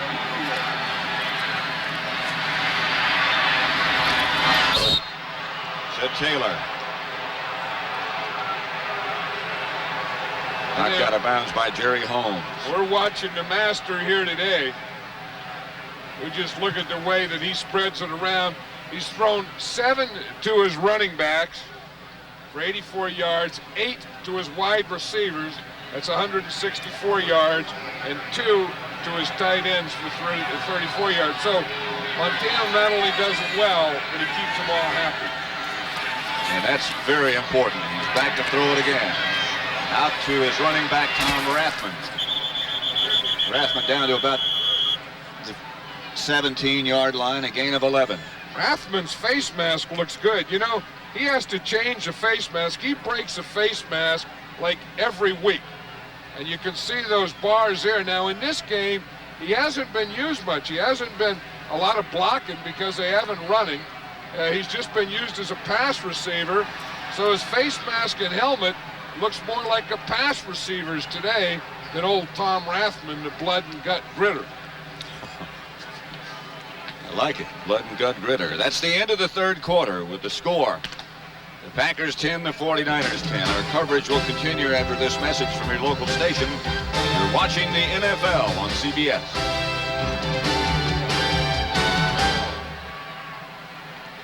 This is CBS.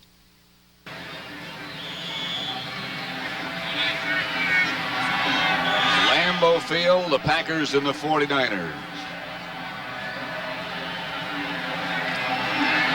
San Francisco now has 13 first downs to the Packers 11. 307 yards throwing for the 49ers to 124. 184 make that for Green Bay. Here's Montana. Forced out of the pocket, hit from behind, still gets rid of it to Brent Jones. He is amazing.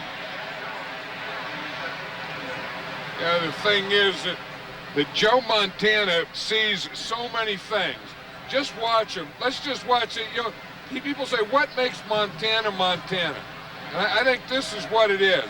That he goes back there and calmly sees everything. You look at him, he's looking. Nothing open, move, keep looking. Look at that, head's on a swivel. The eyes are always moving. First and goal from the 6. Rathman down to about the 3. Stopped by Brian Noble. Look at that helmet. You know, Lindy Infante was saying yesterday what makes Montana so great is he has fly eyes. And You I can see everywhere. I think we just saw it on that last play. I mean, he was seeing left and right and all over, and then moving and still seeing. Although I do think he hurt himself somehow in that last play. After that last play, which was a running play, he came up limping. I bet you someone stepped on his toe. Second and goal at the 3. Rathman again. Hit behind the line of scrimmage by Mark Murphy. A loss of 3. There's a guy who's a solid player, Mark Murphy. He's a strong safety, very solid. You're not going to fool him. Noble plugs the inside. Stephen has the outside. Watch 37. His job is to force the run, force and contain. And he was up there to force and contain and cause the loss. Third and goal from the 6. This is definitely a passing down. This is when you get down in 3rd and 6. This is a big, this is long yardage. Craig and Rathman are the backs. Rathman in motion. Fake to Craig. Touchdown to Brent Jones. Again, he looked left, looked right, and then looked back in the middle and found the tight end. And just knows where all his guys are. I mean, he has such great presence. I mean, he's moving there, and not only is he looking, but he knows where they all are. This is a bootleg. Fakes it back, going to the left. He's looking back. He's trying to throw back. Then he looks middle, and he ends up throwing right.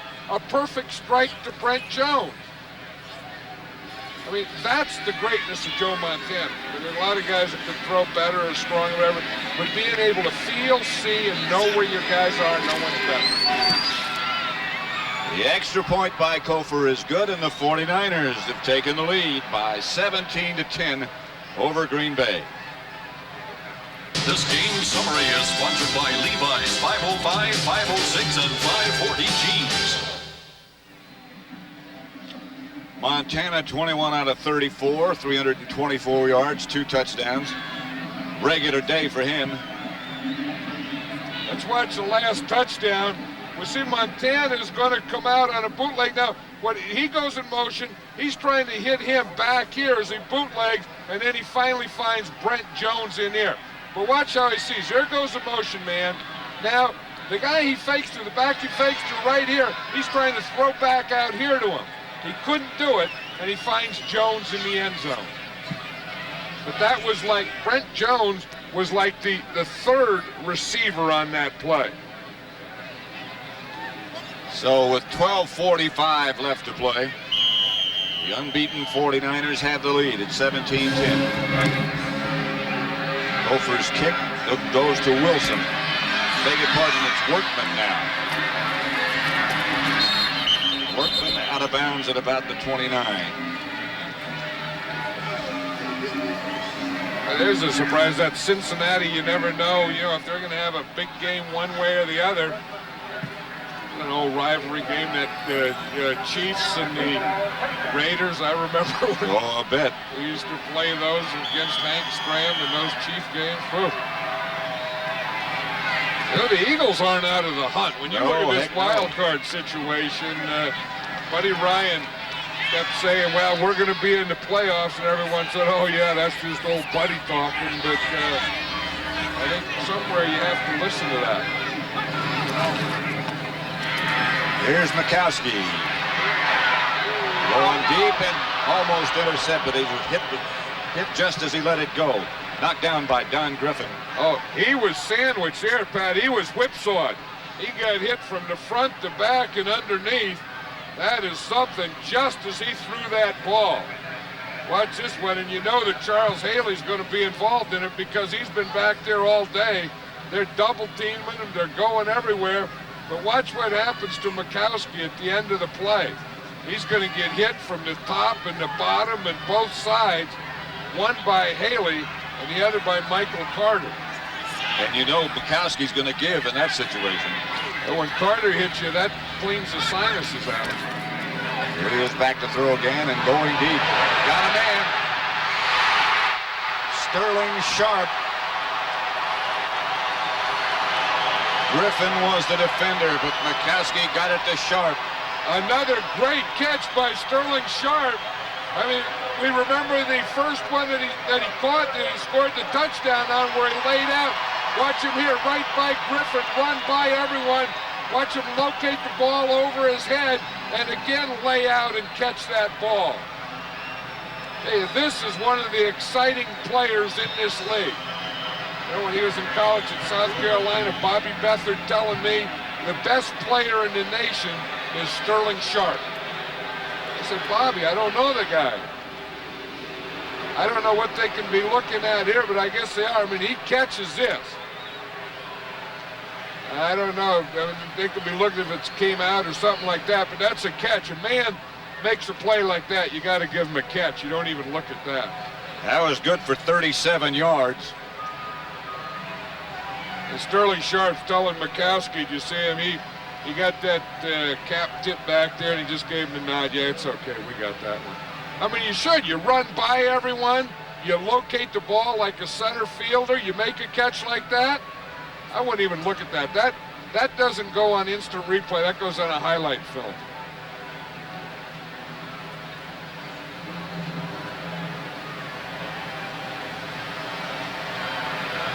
They take a lot of players back here. You know, we talked about some defensive players. I think if I could take a couple of receivers, I may take the two that are playing in this game.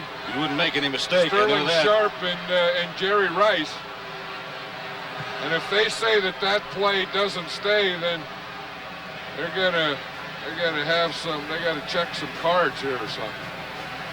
Good for 37 yards, 11:44 remaining in the game. After further review, play stands as called on the field. Completion, first down. Yep, put that one in the highlight reel where it belongs.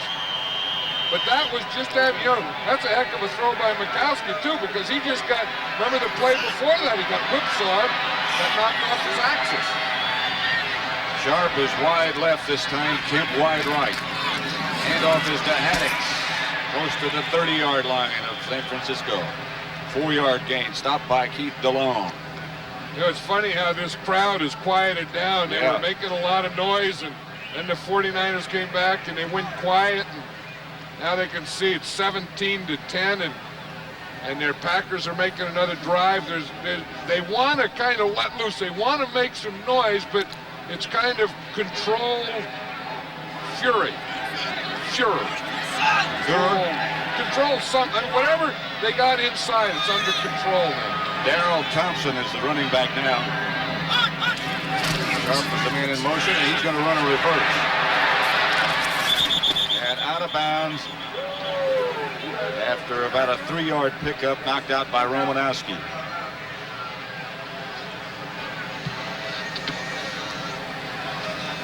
Now Lindy Infante has to come up with a play here. You know, it's interesting, George Seifert said that Lindy Infante calls great plays, calls a great game.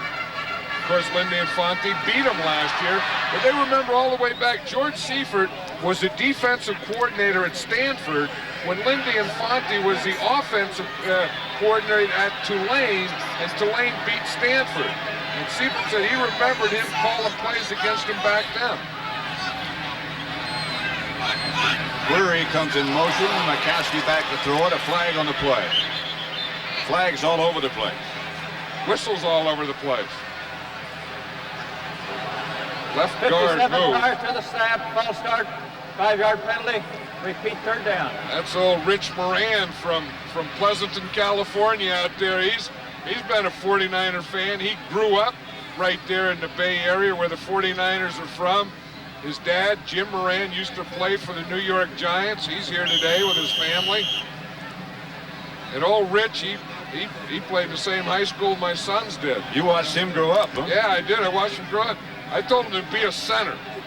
I told him to start snapping, be a center, you'll have a job all your life, and they made a guard out of him. Well, at least he's got a center's number, 57. Here's McCaskey. Weathers out of bounds at about the 12, wide open. Knocked out finally by Eric Wright. A pickup of 20. Good pass protection. Good pass protection. Watch the guy. Watch Moran there. He's on Roberts. He holds him. He gives that block right there that Moran made. We were just talking about Moran. That was a block that Mikowski could step up right where Moran was and hit Clarence Weathers. Sometimes guards not only give you pass protection to keep the guy out, but they also give you lanes to throw in. 1st and 10, Green Bay. 49er 12. San Francisco leading by a touchdown. Handoff is to Woodside, and he is hit back at the 15. Matt Millen led the defense. You're not going to get Matt Millen on a cutback. He knows that. Here's Matt Millen right here. Now, when the ball starts this way, he is going to play that from inside out and not overrun that thing. But watch him as the ball starts there, how he plays it and always stays inside it. See right there? He stays inside, so when you start to cut back, he's going to be there. If you cut back that slow, they're all going to be there. 2nd and 13.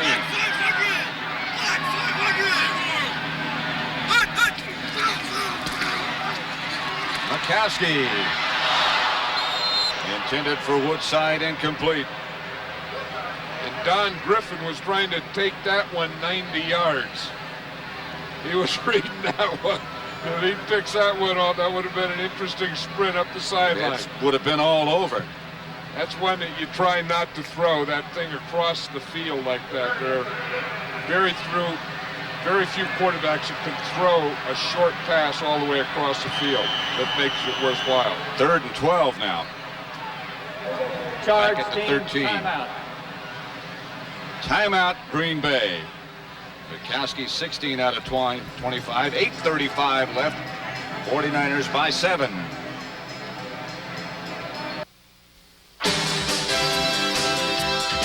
CBS Sports coverage of the National Football League is sponsored by Honda, maker of fine quality automobiles. Test drive a Honda today. Hewlett-Packard LaserJet printers, they'll get you noticed. And by Coors Light, the one that won't slow you down. The Silver Bullet is the right beer now.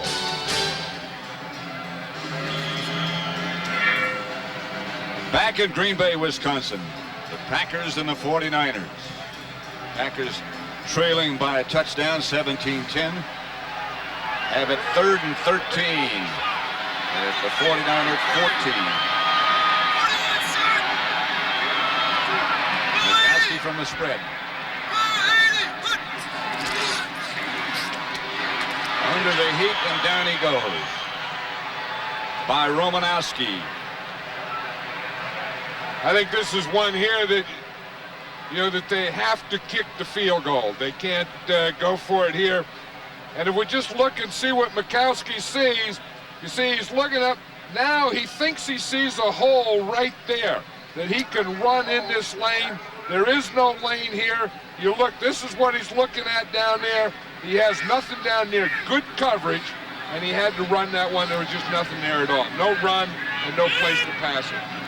From 37 yards out by Jackie. And it's good. Here at Lambeau Field, that makes it the 49ers 17, Green Bay 13. 8:17, plenty of time left. 37 yards for Jackie. And some of the other scores around the league. New Orleans, strange team playing a strange team. But the Saints lead 21-7.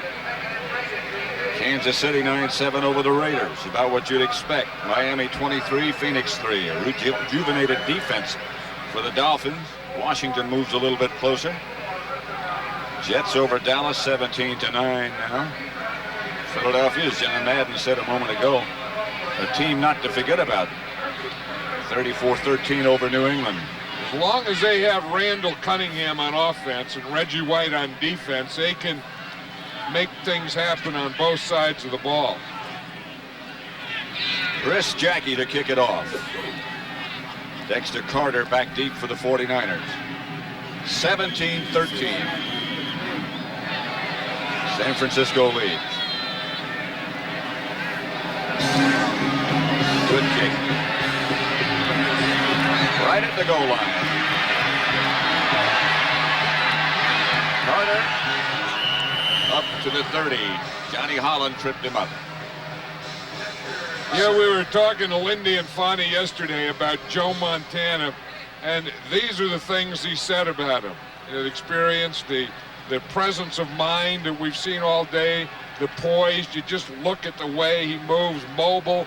We've seen him run right, left, great vision. We've seen him come to the third, fourth, and fifth receiver, and the pressure part, no matter how much pressure, he always knows where it's coming from and how to get away from it. He said he may not have that strong an arm, but he doesn't need it with all those other things. That's Carter. Brian Noble.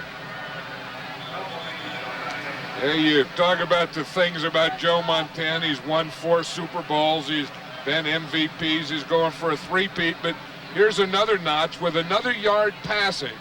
He is going to pass John Hadle, and he'll become the 5th all-time quarterback in passing yards. That other group was a pretty good group. Yeah, I'll say. 2nd and 5. 7.5 minutes remain. Montana. For Rathman dropped. Sean Patterson hurried Montana. You watch, easy athlete of the group, Sean Patterson. If they have a pass rushing defensive lineman, it's 96. And you saw him beat number 77, Bubba Paris. He hit into Bubba, then he took the inside. But he's the guy with the speed and the quickness and the agility and those types of things. And if he can stay healthy, he's what the Packers need. 3rd down, they need to get just past the 40. Montana gets it to Rice, and he's gone.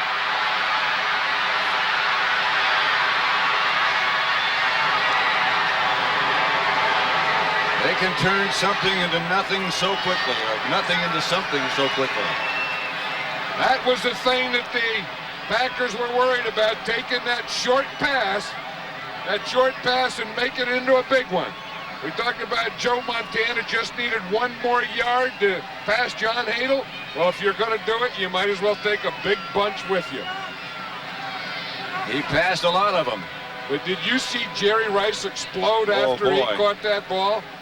I mean, he looked like he was shot out of a cannon. Rice, 6 catches for 187 yards. And that touchdown. Hofer for the extra point.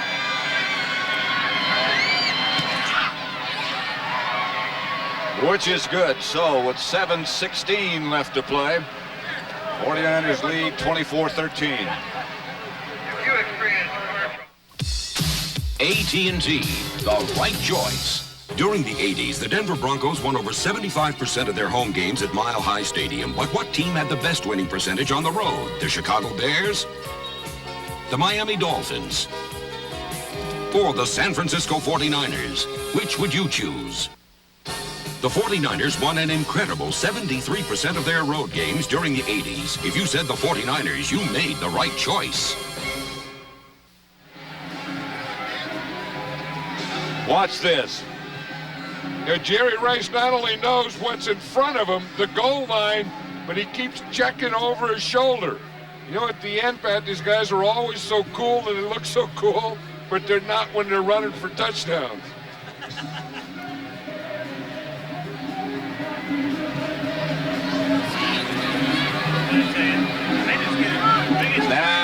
Now's the time to laugh. Well, I'll tell you, he knew where everyone was, not only in front of him and along his side, but behind him. It's Workman returning the kick for the Packers. Tonight on CBS, Saddam Hussein's best-kept secret is a uranium mine hidden away inside a mountain. But you know, 60 Minutes, they can't keep a secret. They'll show it to you tonight, followed by Murder, She Wrote. And then the CBS Sunday movie, 83 Hours Till Dawn. That's tonight, here on CBS. Good night's sleep. First and 10, Packers their own 28. At one point they led 10-0. Now they trail 24-13. McCaskey back to throw. Incomplete. In the direction of Sterling Sharp. Yeah, it's funny. The Packers have really played as well today, I think, as they're capable of, and that's what happens when you play against a team like the 49ers. And they're not playing their best. They're not there yet, but they have the ingredients to get there. And I think the Packers have the ingredients to just keep plugging along and getting some wins here, upsetting some people, and maybe being there at the end. Hand off to Fontenot. Got about 5 yards before he's stopped by Romanowski and Wright. The Packers now are going to a hurry-up offense, down 24-13. Of course, they have to think in terms of 2 scores with 6 minutes and 45 seconds to go.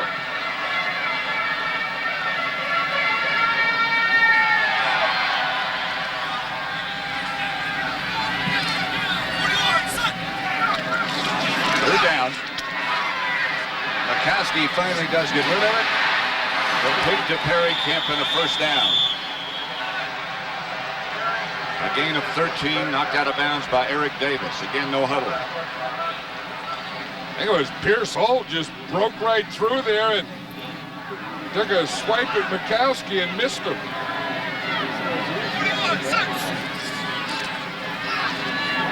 McCaskey deep to Curry inside the 30. Stopped by Lott. 25-yard gain. They're putting pressure on him. They're getting good pass protection now, letting him stand up and find Query down there. Again, going with no huddle.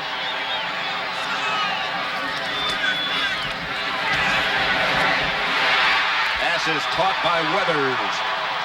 Another Packer first down. 12-yard gain, stopped by Waymer.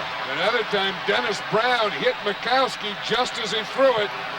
The 49ers are getting awfully close on this pass rush, but McCaskey is just getting the ball out of there.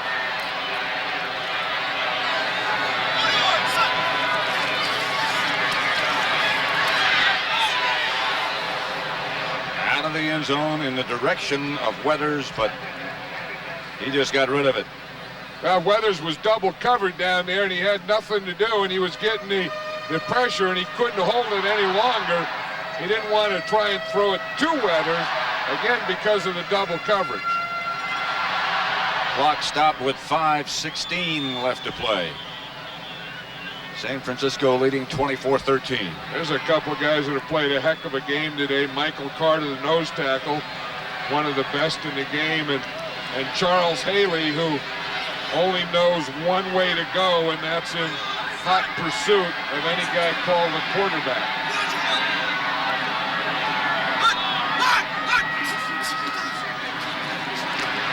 McCaskey flushed out of the pocket to Sharp.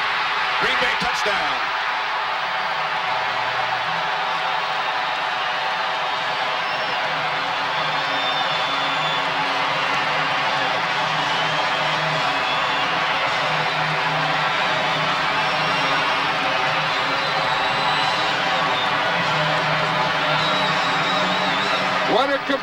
What a competitor Don McCaskey is. What a competitor Sterling Sharp is. Talk about a guy who can catch the ball, get open. And he see him, he put both hands around that ball. There was no way after he did this, and then he did this, that he was going to let that ball come flying out of there. Extra point by Jackie is good. Still 5 minutes, 10 seconds remain. San Francisco leads by 4 now. Yeah, the 49ers are in a fight here in Green Bay.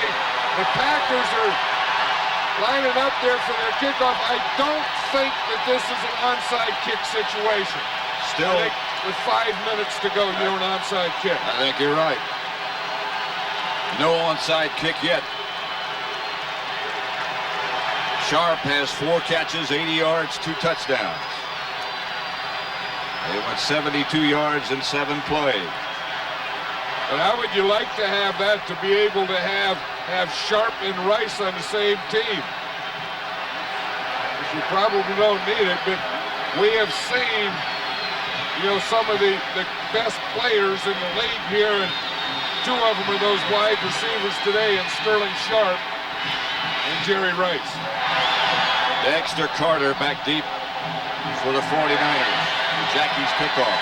You know, sometimes that brings out, sometimes Rice scores a touchdown on one end, and that pumps up to Sterling Sharp to get one on the other end. Short kick. Tillman will handle it. Get down at about the 30 by the Packers, led by Jerry Woods. 14-yard return. You know, we've seen good, solid football played here today. You know, high intensity, good tackling, no turnovers. Again, this is about as well. The Packers can't play any better than they played today. We thought it would be a passing game. It is. The 49ers have thrown for 388 yards. The Packers for 244. Running has not been a big part of it. But boy, would the 49ers love to be able to run some now. And what was a quiet crowd has come to life. Montana gives to Rathman. Flag on the play. Tim Harris made the stop. Did you see that fan in the side? He was yelling, holding, holding. He was giving the holding signal again on a running play. The guy in the fan knew. The fan in the stands knew already. How can he see? How does he know? Number 79 offense, 10-yard penalty, repeat first down. Ball against Harris, Barton, the right guard. Yeah, he's a right guard right there. Let's see if we can see it. Again, that left arm goes up right there. And maybe the right arm is in there too. That was a hole Rathman went through, but you have to be able to do that, I think, to block. 1st and 20. Montana back to throw it to Taylor. Good tackle made by Jerry Holmes. Oh, and I'll tell you, Chuck Cecil better watch out. They're going after him. He was awfully close to coming in there on a late hit. He's a very aggressive safety. And he was awfully close. And I'll tell you, Taylor sees him coming. Watch 82, John Taylor here. He knows that he's going to get it. He's down, and he gets speared when he's down. I think the Packers and Chuck Cecil dodged a bullet there. It'll bring up a 2nd and 15 situation.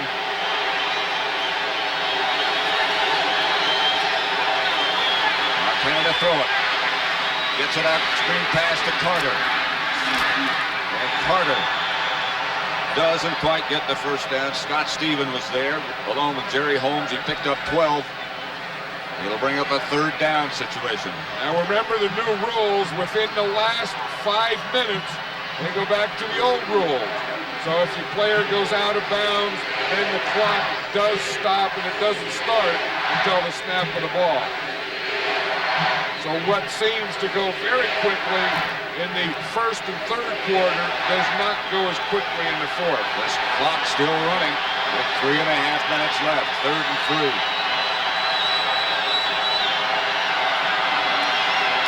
Montana again back to throw it. Pressure. Gets it up to Brent Jones, enough for a first down. On the move again. Johnny Holland made the stop.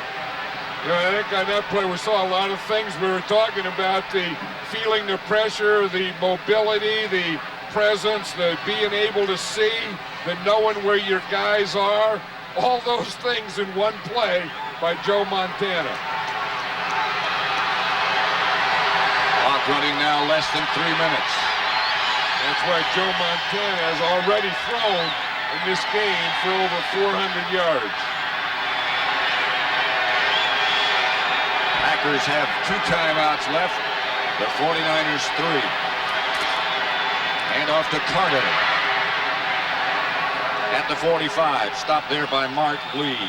See, this is where the running or not being able to run really hurts you, because you can't control the ball.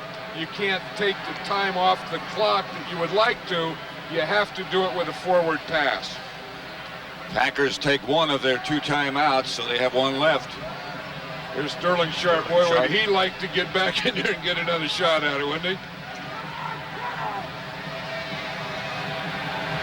On CBS next week at 2 Eastern Time, next Saturday, Notre Dame, in all likelihood, will be ranked #1 against the Tennessee Volunteers. They both won yesterday. Tennessee over Temple. Notre Dame again beat Navy. And it all starts with college football today. It's at 2 o'clock Eastern Time. The coordinating producer of the NFL on CBS, Charles H. Milton III and Ed Gorin. Today's game produced by Bob Stinner, directed by Sandy Grossman. The NFL Today produced by Eric Mann, directed by Duke Struck. The senior producer, David Winter, and the executive producer of CBS Sports is Ted Shaker. Joe Montana just took another timeout. 2:29 remain on the game clock. I think that Joe Montana had to be arguing that they didn't give him any more time on the play clock. And he looked up at the play clock and he didn't have enough time to get his play off. And he was arguing that, so he had to take the timeout. Here's Mike Holmgren right here. He's the offensive coordinator. He's a guy who had a chance to become a head coach. National Football League, was offered jobs, could have went to the Jets, turned down the job to stay with the 49ers as offensive coordinator. And a lot of the reason is because, you know, he was from San Francisco, but this guy here, to be able to work with Joe Montana and stay with him, I think that was a big, big part of it. Lambeau Field in Green Bay. Pat Summerall with John Madden. On a cold, crisp football day. With the 49ers leading by 4. Montana on a draw play to Carter. Mark Murphy made the stop. Green Bay another timeout. And that's all for them. Well, see, they know that they have to get the ball back, because being down by 4, they have to, 1, get the ball back, and then, of course, they have to think in terms of getting a touchdown. They just can't get in position to kick a field goal. This game is presented by authority of the National Football League, and this CBS telecast is intended for the private use of our audience. Any rebroadcast or other use of this telecast without the express written consent of CBS, the Green Bay Packers, and the National Football League is prohibited. Kansas City still leading the Raiders, but barely. Miami won again. Hey, look at Washington there. They're putting some points on the board coming back. Jets, and Bruce Kozlik's doing a good job of coaching there. Big play here. 3rd and 3. Mikowski, I beg your pardon, Montana rolls right, incomplete. Mikowski will get another shot. Hey, and Matt Brock, number 62 for the Packers, he came flying through there. Watch 62. He has a containment. Now he, just as Montana throws the ball, he hits it, but I think he made Montana throw that ball a little before he wanted to. So the 49ers will have to punt. And the Packers are not lined up in anything that would be like a punt block, because they have 3 guys deep. If you're going to go on a punt block, you usually have 9 or 10 up. Barry Helton.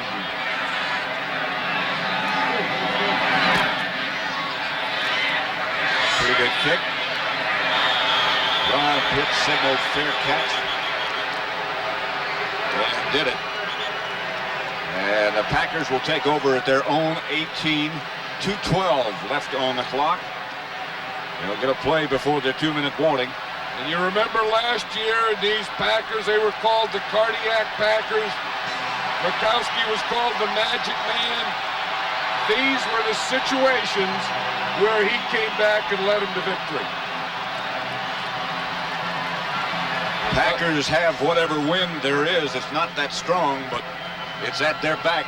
Yep, it doesn't get a lot better than this.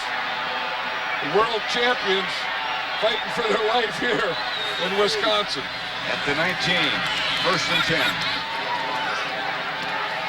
Mikowski, everything falls back on him. He hits the ball out the front. No. He can't keep his footing. And there's no gain. A loss of nothing, but a gain of nothing. 2-minute warning. 24-20 49ers. The big second game in next week's NFL doubleheader features the currently undefeated New York Giants visiting the Los Angeles Rams. You might recall the Flipper Anderson touchdown that knocked the Giants out of the playoffs last year and propelled the Rams all the way to the NFC Championship. Well, the Giants haven't lost since then. 4-0 in preseason, 7-0 in regular season. We'll meet again next Sunday. John Madden and I will bring it to you. The Giants are a lot better team now than they were then. Those of you who just joined us, the Packers have the ball at their own 19, trailing 24-20. As Mikowski gets the ball to Kemp, who dropped the ball, and the 49ers, I think, recovered. Eric Wright made the hit. If that one stays, that'll be the first turnover today. That was the thing that the Packers worried about. They knew that they couldn't have any turnovers. They're down 24-20 with one last chance to beat the champions, and then they have their first turnover of the game. Perry Kemp just turns out of there.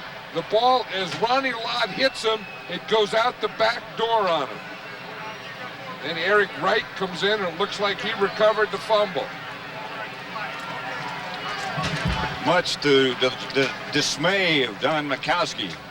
Hey, Mikowski did what he had to today. His offensive line did a job of pass protecting. Sterling Sharp had an excellent day of getting open and making big plays. They knew they couldn't afford the turnover. And when do they have it? 1 minute and 48 seconds to go. And they're out of timeouts, the Packers, and so Montana will just let things run out. Under that towel, under that glove, Perry Kemp. Again, a reminder that coming up next will be the NFL Today, the postgame show, scores and highlights. Greg and Terry. Sterling Sharp.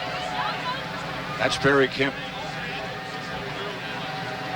Here's a guy who had a heck of a game. He knew that he had to put the pressure. He wasn't worried about the Packer running game. He said there's only one guy we have to worry about, that's Mikowski, and put pressure on him. And Charles Haley did that today. 24-20. The Packers lead, the 49ers lead it, and they would remain undefeated. You know, and as you look at them and you realize that they're going for a three-peat and all that stuff, trying not to think about that, but when you win as many games as they do, you're going to win them in a lot of different ways. They haven't lost in almost a year. The Green Bay Packers, I feel, played as well as they could play. I don't think they could play a better game than they played today, offensively and defensively in every way. They had a great game plan. They were a very well-coached team. The slowest seconds in the world running off that clock. The 49ers start trotting to the locker room. 24-20. The Packers at one time led 10-0. 49ers got on the scoreboard just before the end of the first half and then put it away. Mostly Montana to Rice. Two old New York Giants talking here, Billy Ard and Jim Burt, that were teammates. the New York Giants. Once again, the final score here at Lambeau Field was 24-20. 49ers winning. Coming up next, the NFL Today postgame show. Greg Gumbel and Terry Bradshaw have all the scores and highlights. You've been watching CBS Sports coverage of the National Football League.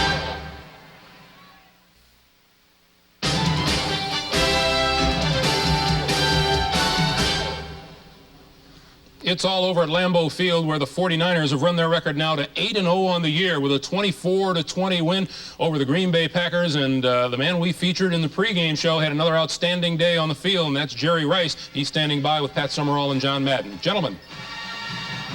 All right, Greg and Jerry, as he said, you were the star on CBS all day long. Congratulations. Thank you. You know, we just came out with a lot of intensity. At first, things really didn't go right, but we kept fighting and won the football game. You know, on that touchdown pass, Jerry, I was saying as you were running back down there, we could see you were looking at the front, you know, where you were going. You were looking at the side to see what was there. You were also looking behind you to see where they were coming from.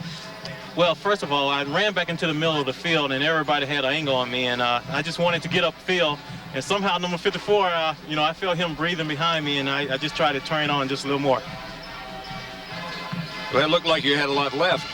Well, you know, I try to condition myself during the week, and, you know, it really paid off today. You know, what does it feel like to play with Joe Montana, the master?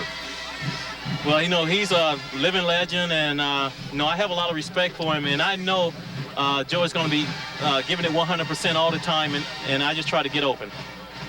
Well, Jerry, thank you very much. Thank you. Congratulations to all of you. All now right. Let's go back to New York.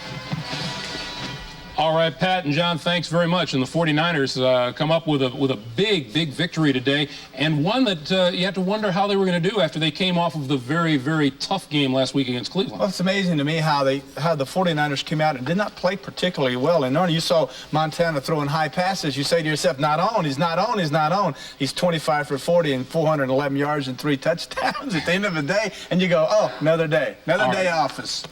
All right, let's tell the folks exactly what's happened so far today. But beginning with the game at Green Bay, 49ers beat the Packers by a score of 24-20. Incidentally, the Washington-Detroit game has now gone to overtime. 38-38 tie. The Redskins in Detroit headed for overtime at the Silverdome. We'll take a timeout, and all the scores and highlights coming up in just a moment.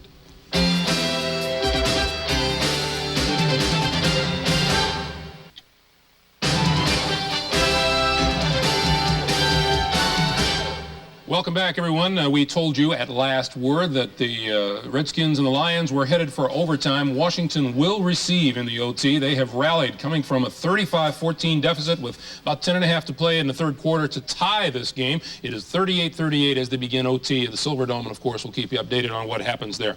Now, from the top of the scoreboard, let's begin at Green Bay, where the 49ers have beaten the Packers 24-20. They go to 8-0 on the year. Green Bay falls to 3-5. Meanwhile, at Cincinnati, New Orleans over the Bengals, 21-7. Good day for the New Orleans Saints and for their running game in particular. Watch Reuben Mays from 6 yards out. That gave the Saints a 14-0 lead. And Steve Walsh with that silly in the grasp rule, Terry. Yeah, but he's one of them guys that you would say if you had to meet with him. He's one of my guys. Don't touch him. He's in the grasp. Don't bother. He's a little bitty guy, not very big. Jim Mora looking on. He saw Craig Hayward with a 1-yard touchdown run. Big day for Craig Hayward. 117 rushes, 117 yards rushing on the day. And the Saints beat the Bengals. Bengals first time at home in 6 weeks, and they lose by 2 touchdowns, 21-7. Meanwhile, at Pittsburgh, it was the Steelers over the Atlanta Falcons, 21-9. Couple of touchdown passes for Bubby Brister as the Pittsburgh Steelers move to 5-4 on the year, and the Falcons fall to 3-5. At Kansas City, the Chiefs defense came up big. They beat the Raiders by a score of 9-7 at Arrowhead Stadium today. Rainy day in Kansas City, but it didn't dim the fans' view any. Raiders 4th and 10 at their own 42. Kevin Porter up the middle to block the punt. Their 5th block punt of the year with Art Shell looking on. And then the Chiefs, Deron Cherry, hits Bo Jackson, who fumbles. Albert Lewis recovers the fumble. That's the kind of defense the Chiefs have been able to play all day long, and it turned out victory for them, 9-7 over the Los Angeles Raiders, who are now 6-2 on the year. At Miami, the number one defense in the NFL came through again for the Dolphins. They beat the Cardinals 23-3, and Washington and Detroit, as we said, are in overtime now at 38 apiece. We'll update that as it continues, and we'll take a time out here, and the NFL Today continues here on CBS in just a moment.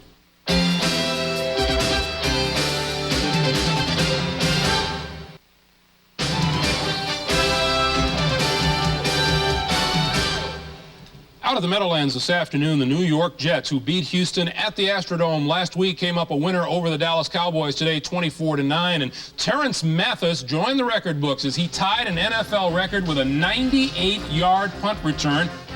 This isn't bad work. Hey, in a close game like this, 2, 3, and 5 football teams, both of them wanting to trying to make something happen. Normally, it always does break wide open in special teams, and there it is by Mr. Mathis. There's Jimmy Johnson not being real pleased. Now he's mad because he knows he has a football team that can win now. Troy Aikman intercepted by number 59, Kyle Clifton, returns it, and that kills a Dallas drive. And Bruce Coslett making big strides as a Jet coach. And Jets ball 2nd and goal at the Dallas 2 with a 10-9 lead. Brad Baxter with a 2-yard touchdown run, and then Freeman McNeil from 2 yards out. And in the red zone, the Jets getting it done very well. Yeah, they're doing it running the football, and all year long, well, have we seen down inside the 5-yard line? We've seen play-action passes, but not so with the Jets. They've run the football, establishing that superiority of coming off the ball, and it's paying off for them. Jets go to 4-5. Dallas falls to 3-6. Meanwhile, at Philadelphia, the Eagles beat the New England Patriots by a score of 48-20. Big day for Randall Cunningham and the Philadelphia Eagles this afternoon. Scrambling Randall will get up in the air for a 13-yard gain. Smash mouth football. They got them wings on his helmet. You're supposed to be able to fly. He rushed for 124 yards today, and he throws deep too. Great catch by Keith Jackson, 37 yards and a touchdown. And then on the bootleg, Randall Cunningham, 53 yards for a touchdown. Randall Cunningham is not a normal human being. The guy runs about a 4.4 40, throws the ball about 80 yards. And the thing that's so bad about the Eagles, Greg, is they say they're trying to save Buddy Ryan's job, and everybody in the league is going, hey, to heck with Buddy. Get back down to earth. But, boy, they're playing well. They're just having fun. Meanwhile, there are some games underway now, the late starting games. The Bears at Tampa. Tampa Bay 4-0 within their division this year, 0-4 outside of it. That game is scoreless in the first quarter. Buffalo and Cleveland. The Bills are leading the Browns by a score of 7-0 in the first quarter on Thurman Thomas's 3-yard touchdown run for Buffalo. Houston and the Rams, the Oilers lead it 7-3. Warren Moon, who leads the NFL in touchdown passes, has thrown one 40 yards to Drew Hill. The Rams have a field goal at 7-3 Oilers. And San Diego is leading Seattle by a score of 7-0. Billy Joe Tolliver to Ronnie Harmon for 11 yards and a touchdown. Now remember, the Redskins and the Detroit Lions have gone to overtime, and that is a 38-38 tie in OT now, and we will keep you updated. The Detroit Lions are on the move. They're at the Washington 41-yard line. And we'll take a time out and continue on the NFL Today in just a moment.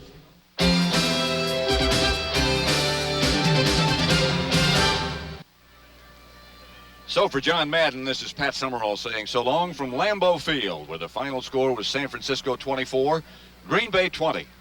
Remember, next Sunday, doubleheader action as the NFL on CBS begins at 12:30 Eastern with the NFL Today. In the first part of our doubleheader, most of you will see Atlanta take on the Chicago Bears. Some of you will see Phoenix at Buffalo, while others will see Tampa Bay and New Orleans. In the second half of the doubleheader, many of you will see the undefeated New York Giants against the last team to beat them, the Los Angeles Rams, while others will see Green Bay visit the Los Angeles Raiders. Check your local listing for the games and times in your area. College football next Saturday features the Notre Dame Fighting Irish at Tennessee. And it all begins at 2 o'clock Eastern with College Football Today.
You've been watching CBS Sports coverage of the National Football League.